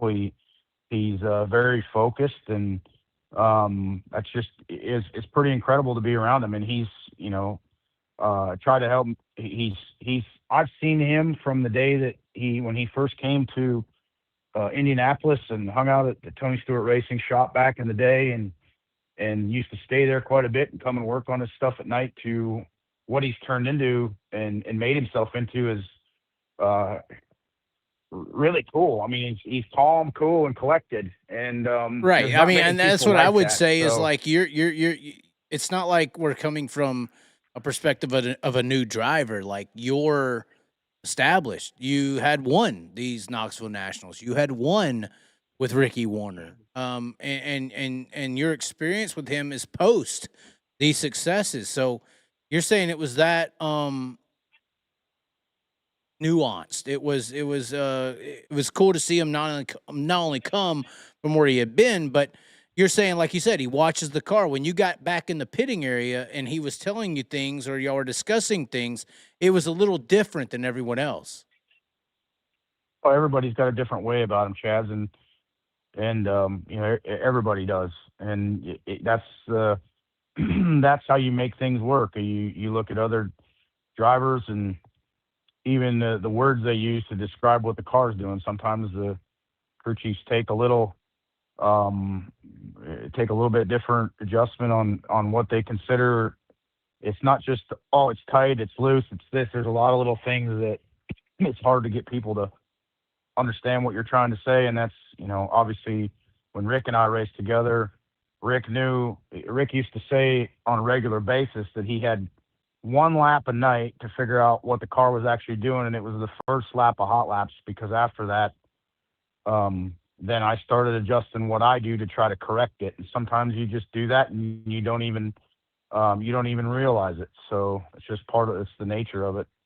Well, do you feel like your period, even, and honestly, I mean, you had your situation there with Paul, but you seem pretty happy with the situation with Jason. Versus the TSR. 100%. It was. Well, I was just gonna say, Jason, versus the Jason TSR scenario, did you feel that scenario of listening and applying proper, was that completely different? Whereas, like, it did seem like your demeanor. I mean, not just me. I'm not trying. I mean, we can end the stream right now, but it seemed like your demeanor when you were with the 15 there before it ended, was not as happy as the person maybe even dealing with Paul Silva and his attitude, for instance, or dealing with the Jason Sides attitude and the working together attitude. It seemed like two different Donnies, like you as a person. Well, look, I was in that situation for a long period of time, and you don't realize how bad it is sometimes till you find yourself in a different situation and you're removed from it, and then you're like, holy Christ, what it almost feels like you're drowning in acid. You feel like you're just toxic from that. So yeah, that was obviously ended, and you can be happy with just doing what you want to do. I mean, my goal was to just try to finish the year, and Jason and his brother Paul made that happen with Sam and Nicole from the JVI group, and Jason knew my wishes were I just wanted to stay in the same car the rest of the year to try to work towards trying to win a race or have good runs and not tear anything up. And we did it pretty frugally. Jason does everything frugally, and I'm grateful for the opportunity that he gave me, and we had a lot of fun. And Jason and I have worked together before. I used to take him with me to Australia, and he was part of what we used to do over there with me and him and Lanny, and we had such a good time that it was like kind of reliving the old Australia days. So yeah, we didn't have the greatest results, but obviously by the time we got to Charlotte, we had a decent run, a top 3 finish, and obviously DNF the last night, but it is what it is. It was exactly what I wanted. And sometimes, when you're it's like being in a beatdown. It's great to be surrounded by people that want to race with you. I was obviously with a group that didn't want to race with me. So, what do you mean by that? Hold on. What do you mean? So you're saying for 10 years, it changed? No, like, no, I'm just saying. When did that shift happen? When did that shift happen? when the 25 season started, it felt like like he didn't want to race with me because they didn't want to You listen to had what I had to say. Like you had just like the success in motor broke and 24. You had success. yeah, 100%, Chaz. We did. I said 25. I You're not know. listening. I said No, I'm trying to 2025 when timeline we it. started out. Yeah, we had success right up until this year, and this year is when things went downhill and in a bad way, and it started right off in the first weekend from things. So it just kept snowballing and got worse and worse and worse. So change was definitely needed.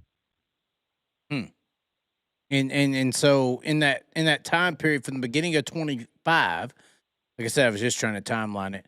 From the beginning of 25 till the split, it was, which I think that's what most people call it. I mean, once again, even Tony referenced it in the Dell Jr. interview, which should have been with someone else, in my opinion, but he referenced it, how it was this great run. And even winning the races and performing how y'all performed, even until 24, was great.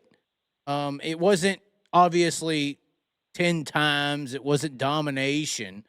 But when you consider the competition element that had increased, I think it's very much increased over the last few years. Y'all weren't necessarily performing horribly. And in 25, that's No, when you're right. go ahead, sorry. Yeah, the wheels fell off. Yeah, you're right. And you can sum this up to a lot of people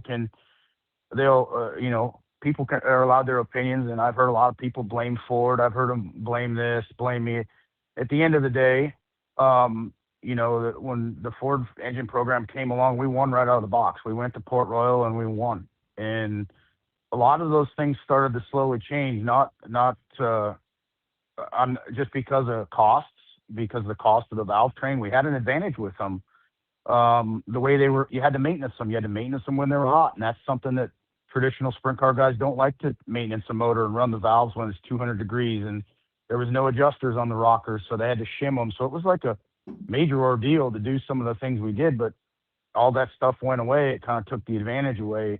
So if you sum the whole program up in a nutshell, we were going to win 5 or 6 races a year, but it wasn't going to win us a championship. And that's where, and that's why I say that, like, obviously I wanted to win championships because that's what we'd done most of my, later career. So we were going to win between 4, 5, 6 races a year. And that's kind of what it was. And obviously we snuck a Kings Royal in there at the time, and we got a Nationals in there, and we won a National Open. So we were still competitive. And when it comes to some of them big races, we had that ability to, and some people are never going to win those races, just one. Yeah, exactly. Those are huge wins. Like, yep.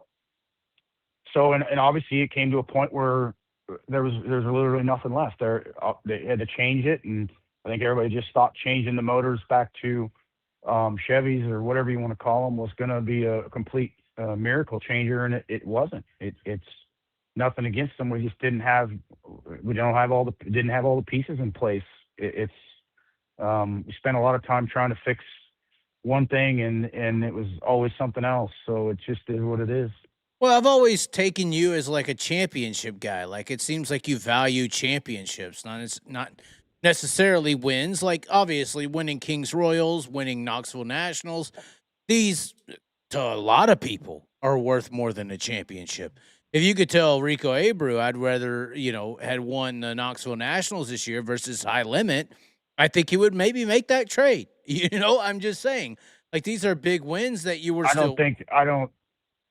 Yeah, you want to win big races, but at the end of the day, it's way harder to win a championship because the championship consists of all the races, not just one. And it's consistency. And when you can run consistency or be consistent, you're going to win races. And that's just where it's at. I guess that there's a lot of people that could just go at it, just trying to win big races. But I think that's how you win the big races is being consistently trying to race for a championship.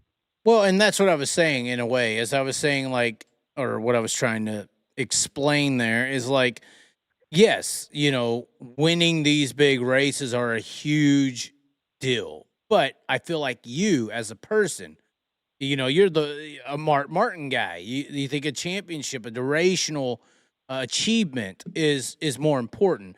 I think that's why you're very traditional in your, believing the outlaw. Winning a World Outlaw Championship is probably more prestigious to you than most people. I think now, with how the sport's changing, that they're trying to put more emphasis on these big events more so than the championships. But that's because the championships are split now. So that's basically what I was saying.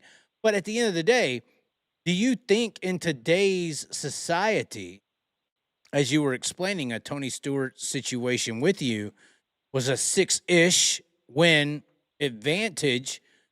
6-ish wins don't seem to be what wins anymore. Championships on the outlaw level, at least.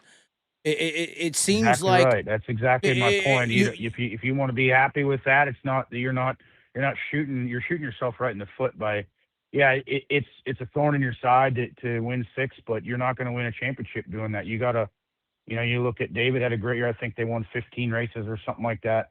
We had a year where we won 31 races, I think in 2015. So that's what you strive for. That's what we've shot for. We shot you shoot for the to try to better what you've done in the past. And it'd be tough in today's environment to beat a 31 win season, but I'm still going to try. I'm still going to do my damn best to do that. So, this is, I mean, not to tie to the beginning of the talk, but like, for instance, like Paul Silva, he wants you to take these risks. You didn't take them, for instance. And it's just what, he's used to. Is that risk-taking style the only type? The one that, for instance, the one that rolls the dice going forward and just fucking sends it. If you don't qualify first, like David Gravel's qualifying position was like, what, 2.3? I mean, yeah, now you can Cadillac the front of the field. But outside of that, if you're not doing that, which is extremely, unbelievably difficult to qualify at that level, like at that point, do you almost have to be to win a World Outlaw Championship a Buddy Kofoid style? Which obviously is not your style, but whether it's tires, whether it's wings, whether it's rules, whether it's this, whether it's that, it seems like you almost have to be the risk taker to make up ground anymore.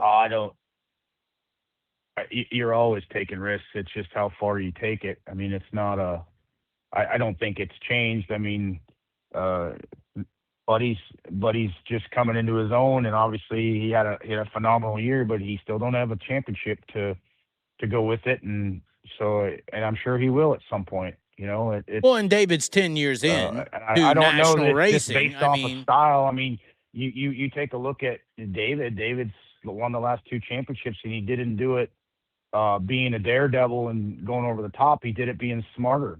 But he also did it in qualifying. Did he not do it in qualifying as well? I don't know. You can sit and say it's just that, Starting up front's huge in the outlaw format. I mean, it is. I agree with you, and I don't know that that's where I like the high limit format where they inverted. So, hold on, you're giving high limit some credit? Hold on, you're giving high limit some credit now. This is groundbreaking. I mean, I've never. What do you mean? I don't throw rocks at them for things they do.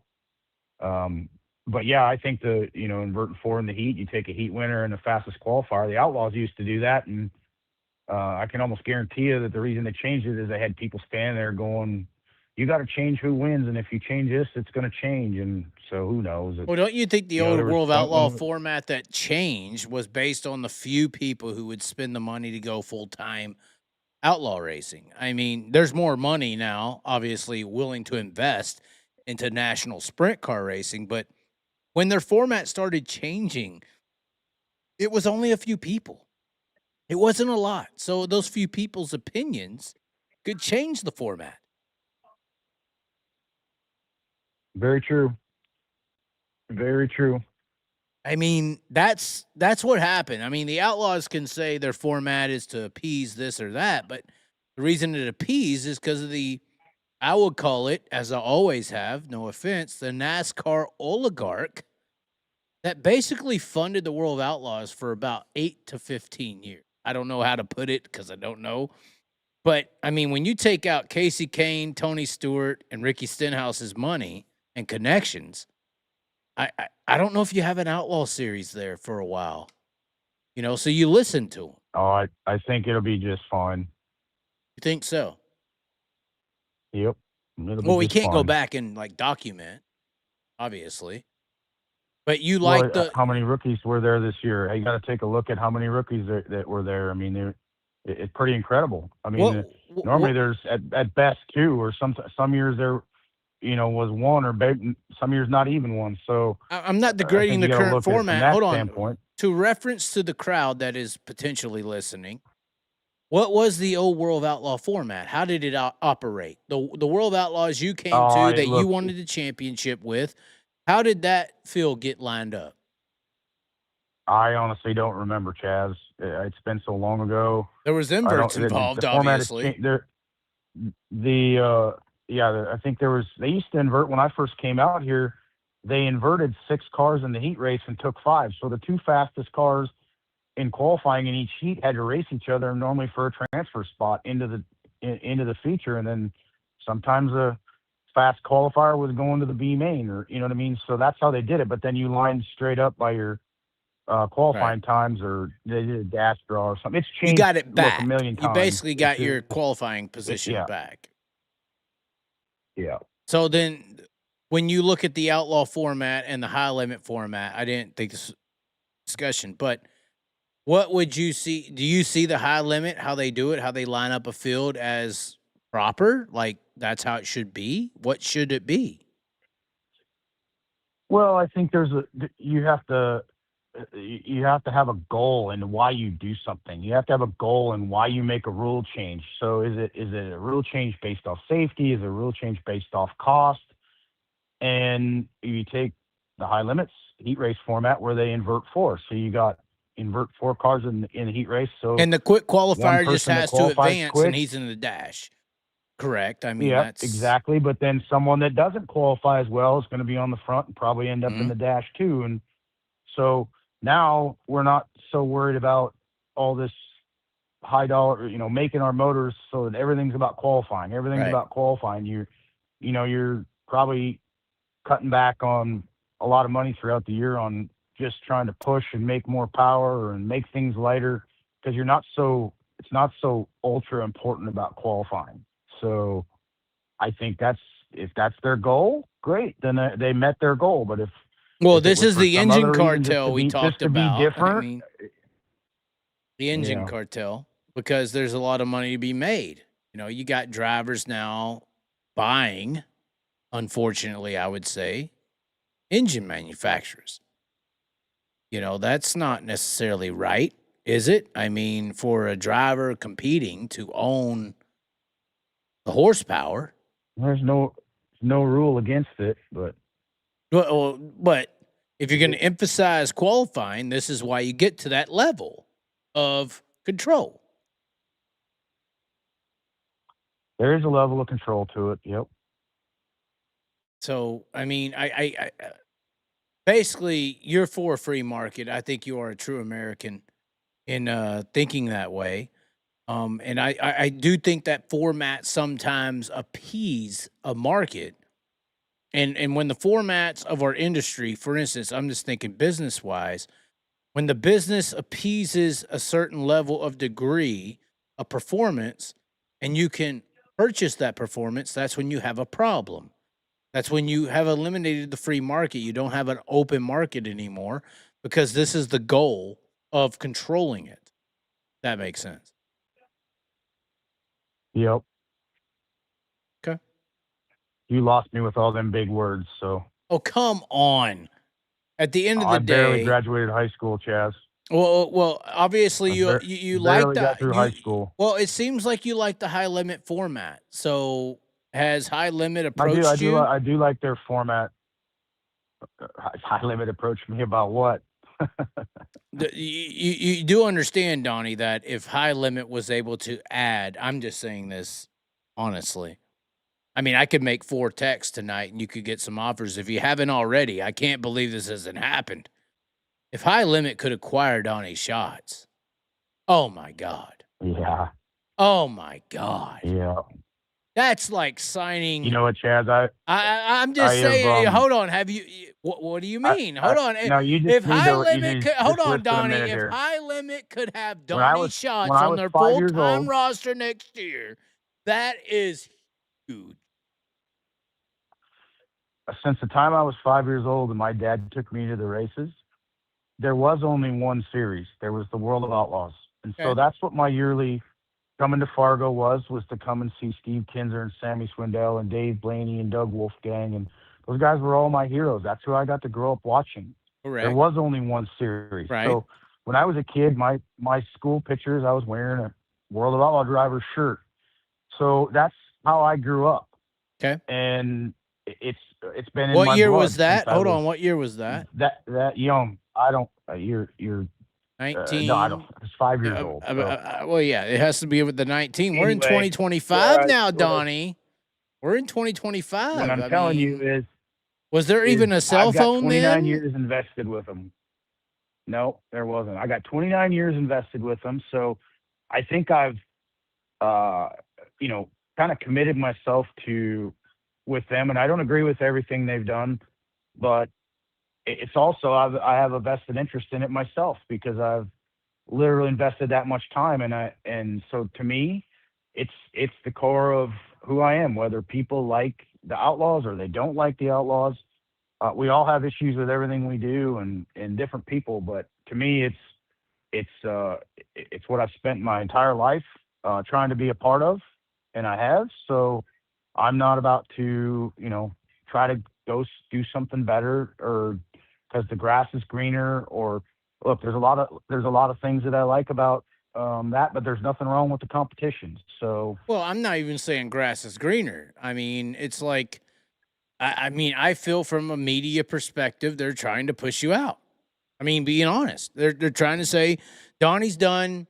Let's do a retirement party. Mark Martin 2020, what was it, 2017? Let's do the Mark Martin retirement tour. They did it with Steve Kinzer. I mean, they did a retirement tour with him. I feel like they're trying to do that with you, with the Outlaws. They're like, here's Gravel, here's Kofoid, here's the future of the sport. He's going to go away. Come and get your last fucking autographs with the clown. I'm just saying, that's how I feel. I don't think High Limit would feel that way. I feel like I'm not a Kyle Larson undercover agent here. I'm just simply saying, I feel like, to be honest, that's how the Outlaws are projecting it. And I also feel like if High Limit could acquire you as an entity, as the fucking Scott Bloomquist, as the Tim McCready, as the Donny Schatz, that's huge. Like I'm about to text Michael Rigsby. Like if they even thought they could have you, because everyone in the industry, Donnie, knows that you are an outlaw guy. Everyone already knows that you have this allegiance to the World of Outlaws. They know how you feel. But if there was an opportunity for Donnie, yeah, Chaz, I'm just saying. I mean, lifetime trying to create a name for myself and create a place for myself when I did, and I've done it with, and it's 99% of it is because of the fans that have come to the races. So that allegiance is there to them. It's good that I was able to get that, so I'm staying true to that.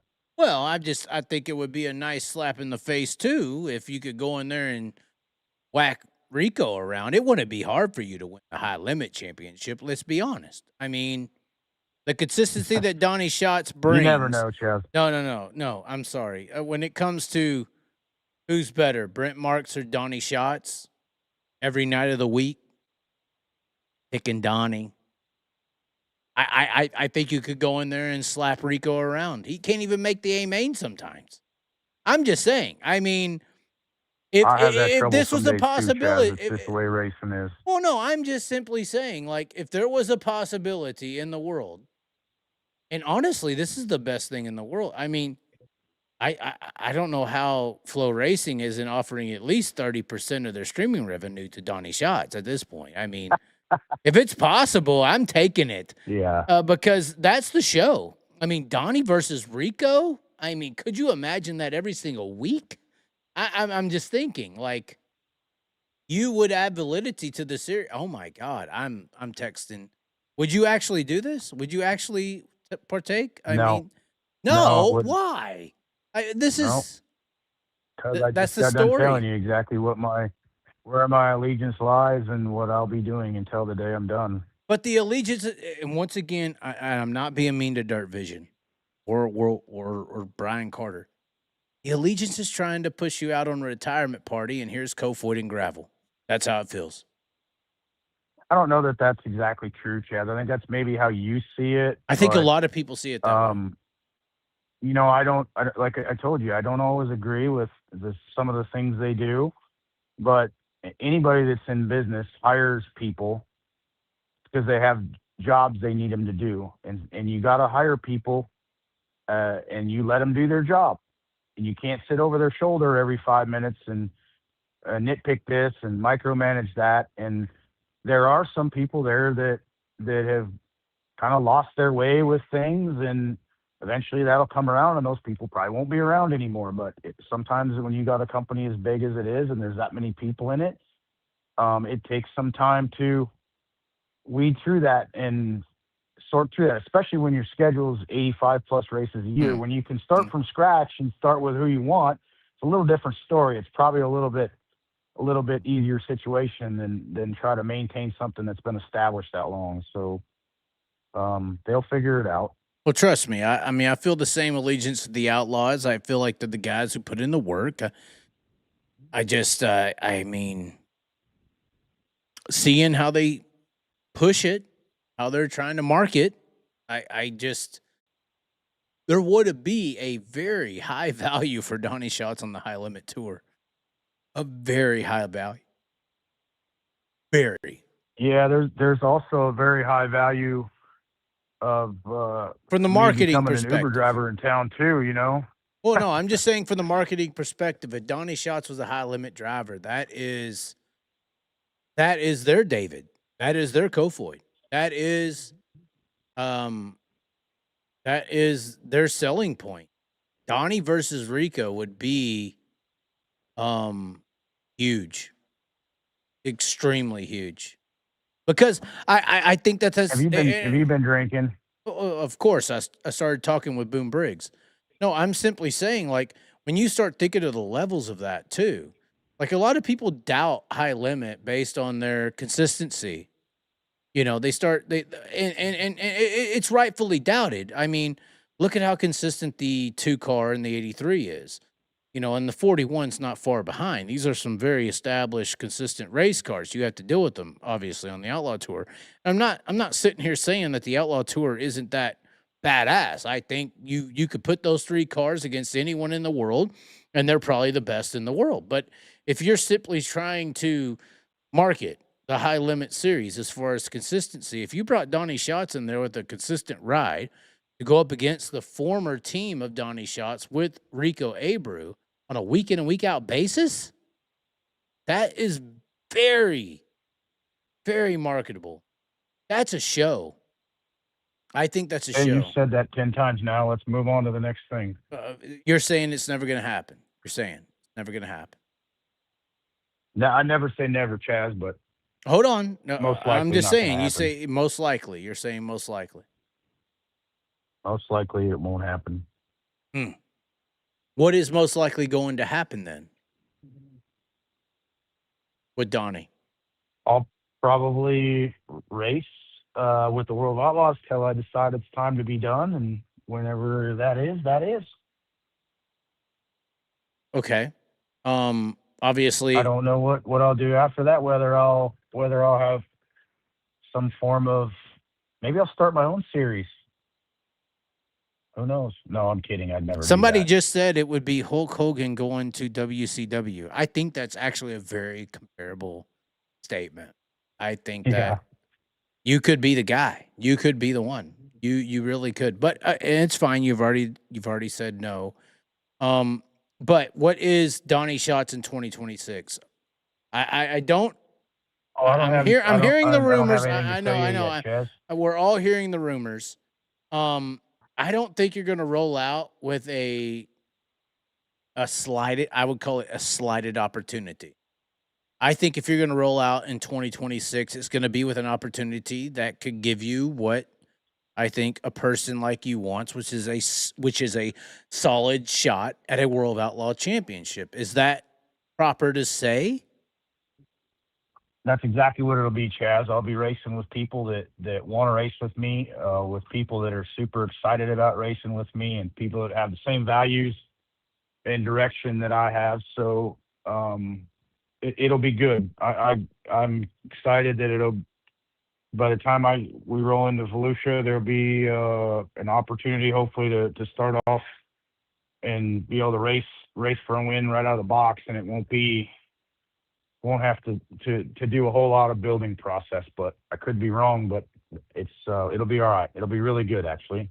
Well, and I've heard some people say, I mean, I don't know. They call me, they talk to me. They said that when they talk to you, they say that what you have lined up potentially for 2026 is potentially the greatest opportunity you've ever had for a World of Outlaw championship run. Is that fair to say with the people? Obviously, once again, you can't say, but it sounds like whatever you got going is like. Let's just.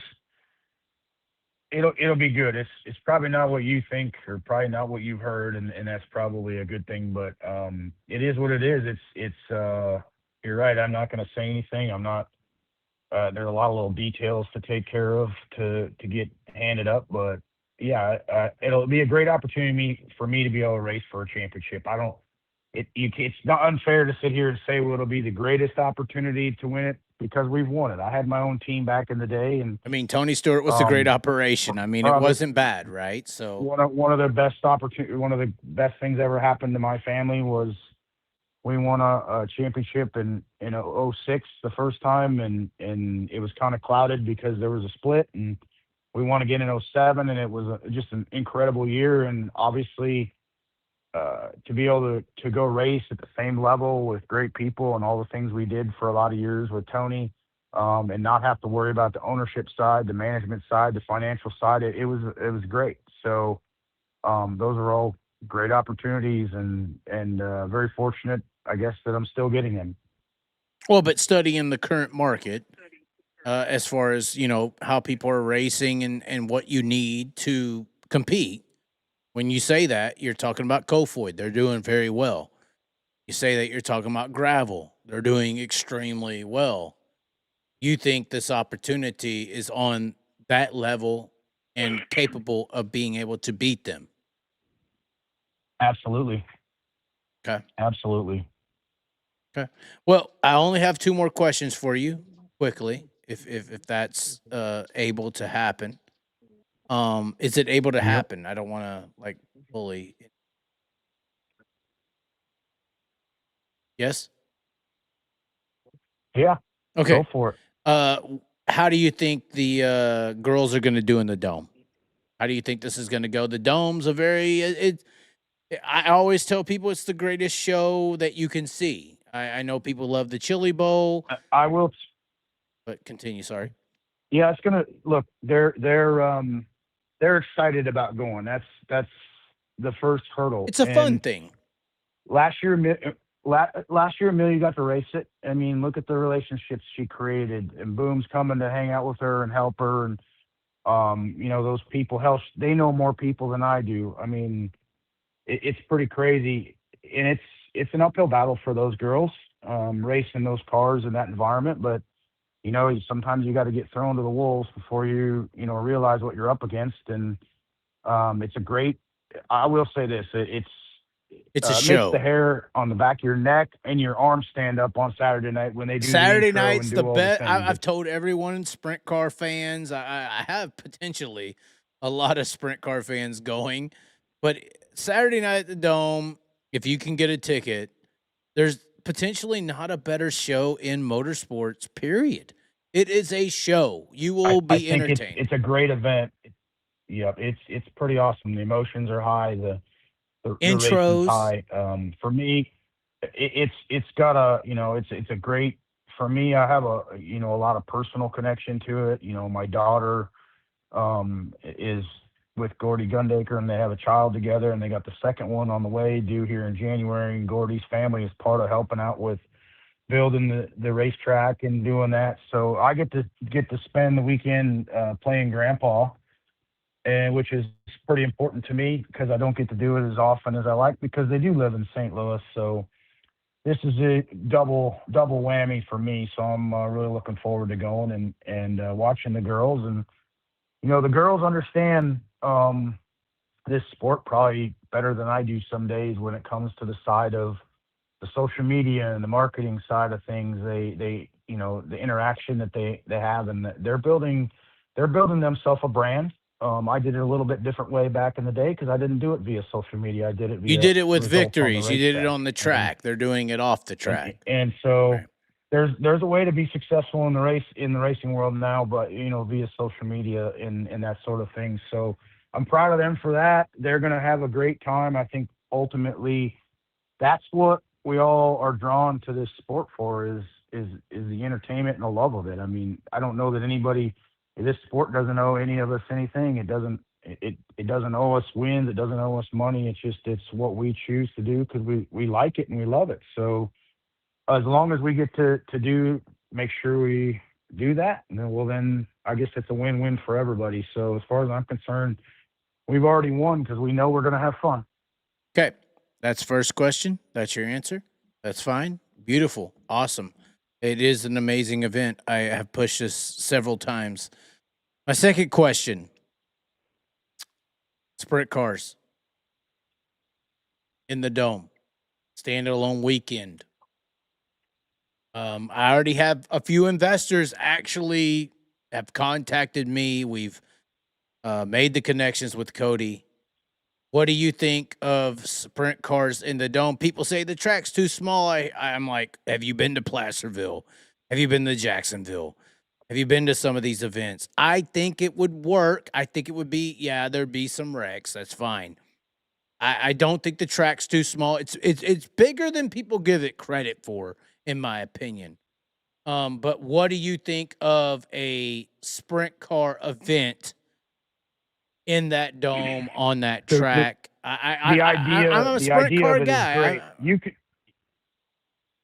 The idea of it's great, Chaz, and it has nothing to do with the track size. You put your mind to anything and you work at it hard enough, you can make it work. So would it work? Yes. Here's why it won't work. Strictly because of the way sprint cars have to be pushed off. You can't stop them.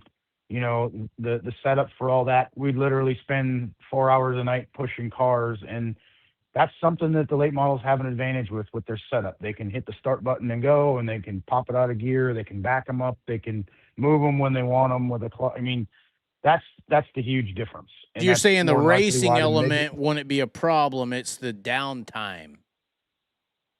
It's just moving the cars around, and Okay. you having to push the car up there with a four-wheeler and all those things, the logistics of it, just because of what it is. It's just. But you think it could work? I don't it could think happen.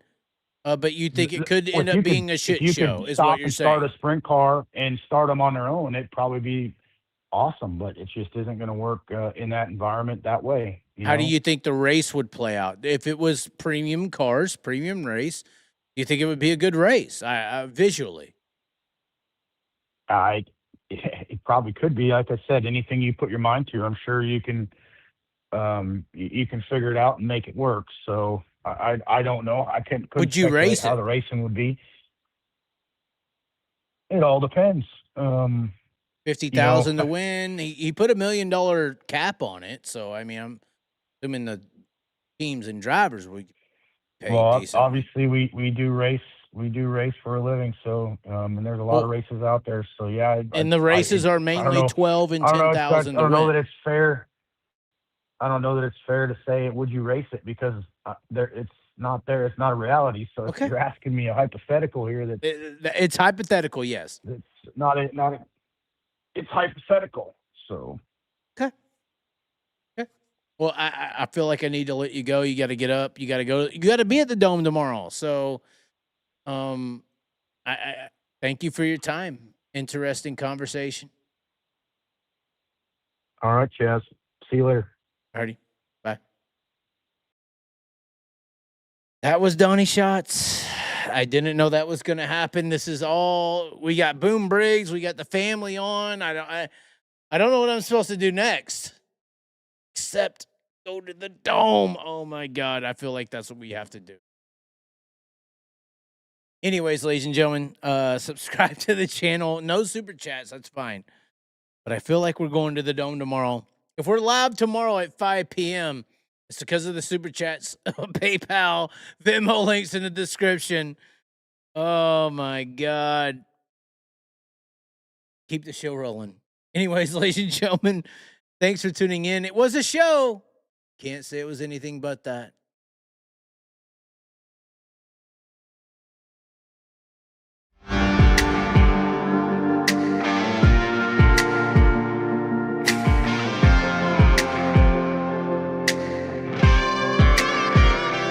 We can ride high, we can ride low. We can ride anywhere we need to go.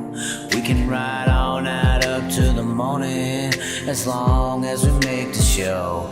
We can be the best or we can be the worst. So we can be the best thing you ever heard.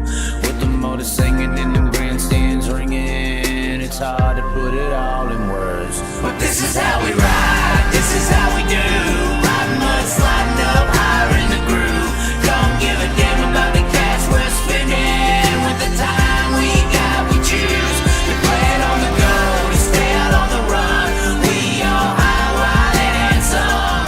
Ain't telling you what's right or wrong or what to choose. Hey, but this is how we do. This is how we do.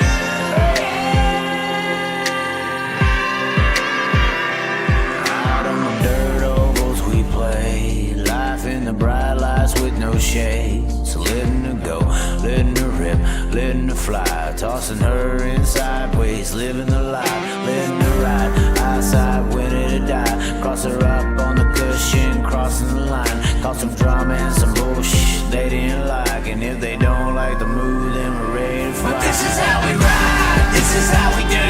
Riding mud, sliding up higher in the groove.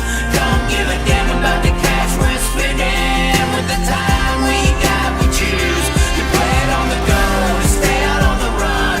We all high, wild, and handsome. Ain't telling you what's right or wrong or what to choose. Hey, but this is how we do. This is how we do.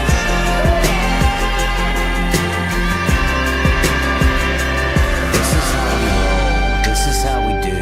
It's not for everybody but the chosen few.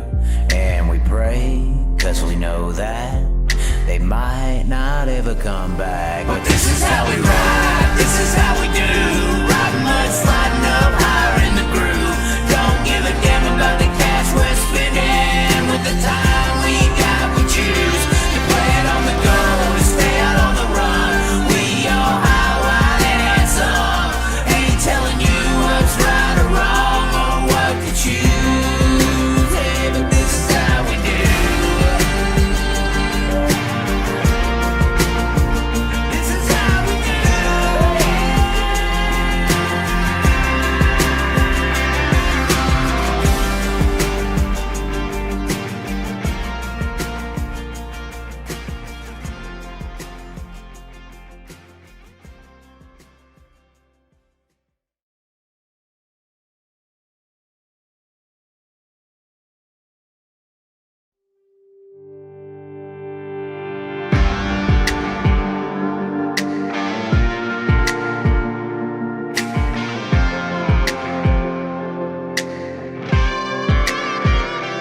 We can ride high, we can ride low. We can ride anywhere we need to go. We can ride all night up to the morning, as long as we make the show. We can be the best or we can be the worst. So we can be the best thing you ever heard. With the motor singing and the grandstands ringing, it's hard to put it all in words. But this is how we ride, this is how we do. Riding mud, sliding up higher in the groove. Don't give a damn about the cash we're spending. With the time we got, we choose to play it on the go, to stay out on the run. We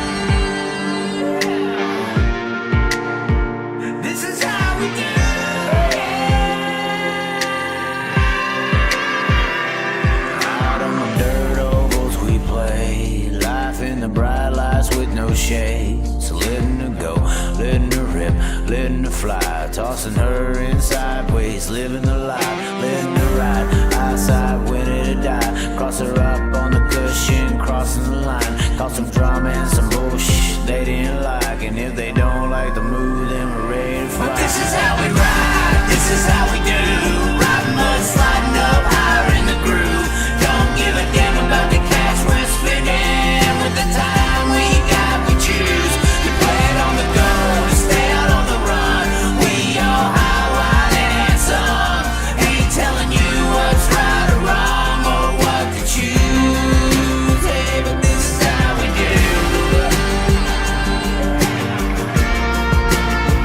This is how we do,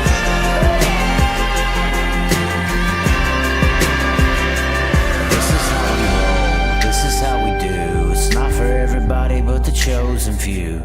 And we pray, cause we know that they might not ever come back. But this is how we ride, this is how we do. Riding mud, sliding up higher in the groove. Don't give a damn about the cash we're spending, with the time we got we choose, to play it on the go, to stay out on the run. We all high, wide and handsome, ain't telling you what's right or wrong, or what to choose, hey, but this is how we do.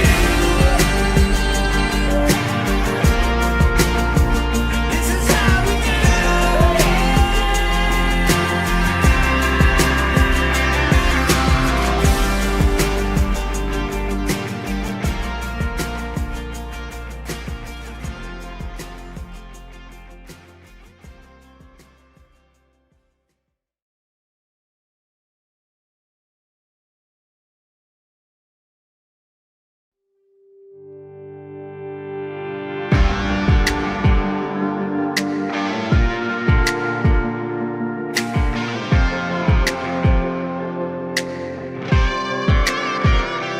We can ride high, we can ride low, we can ride anywhere we need to go.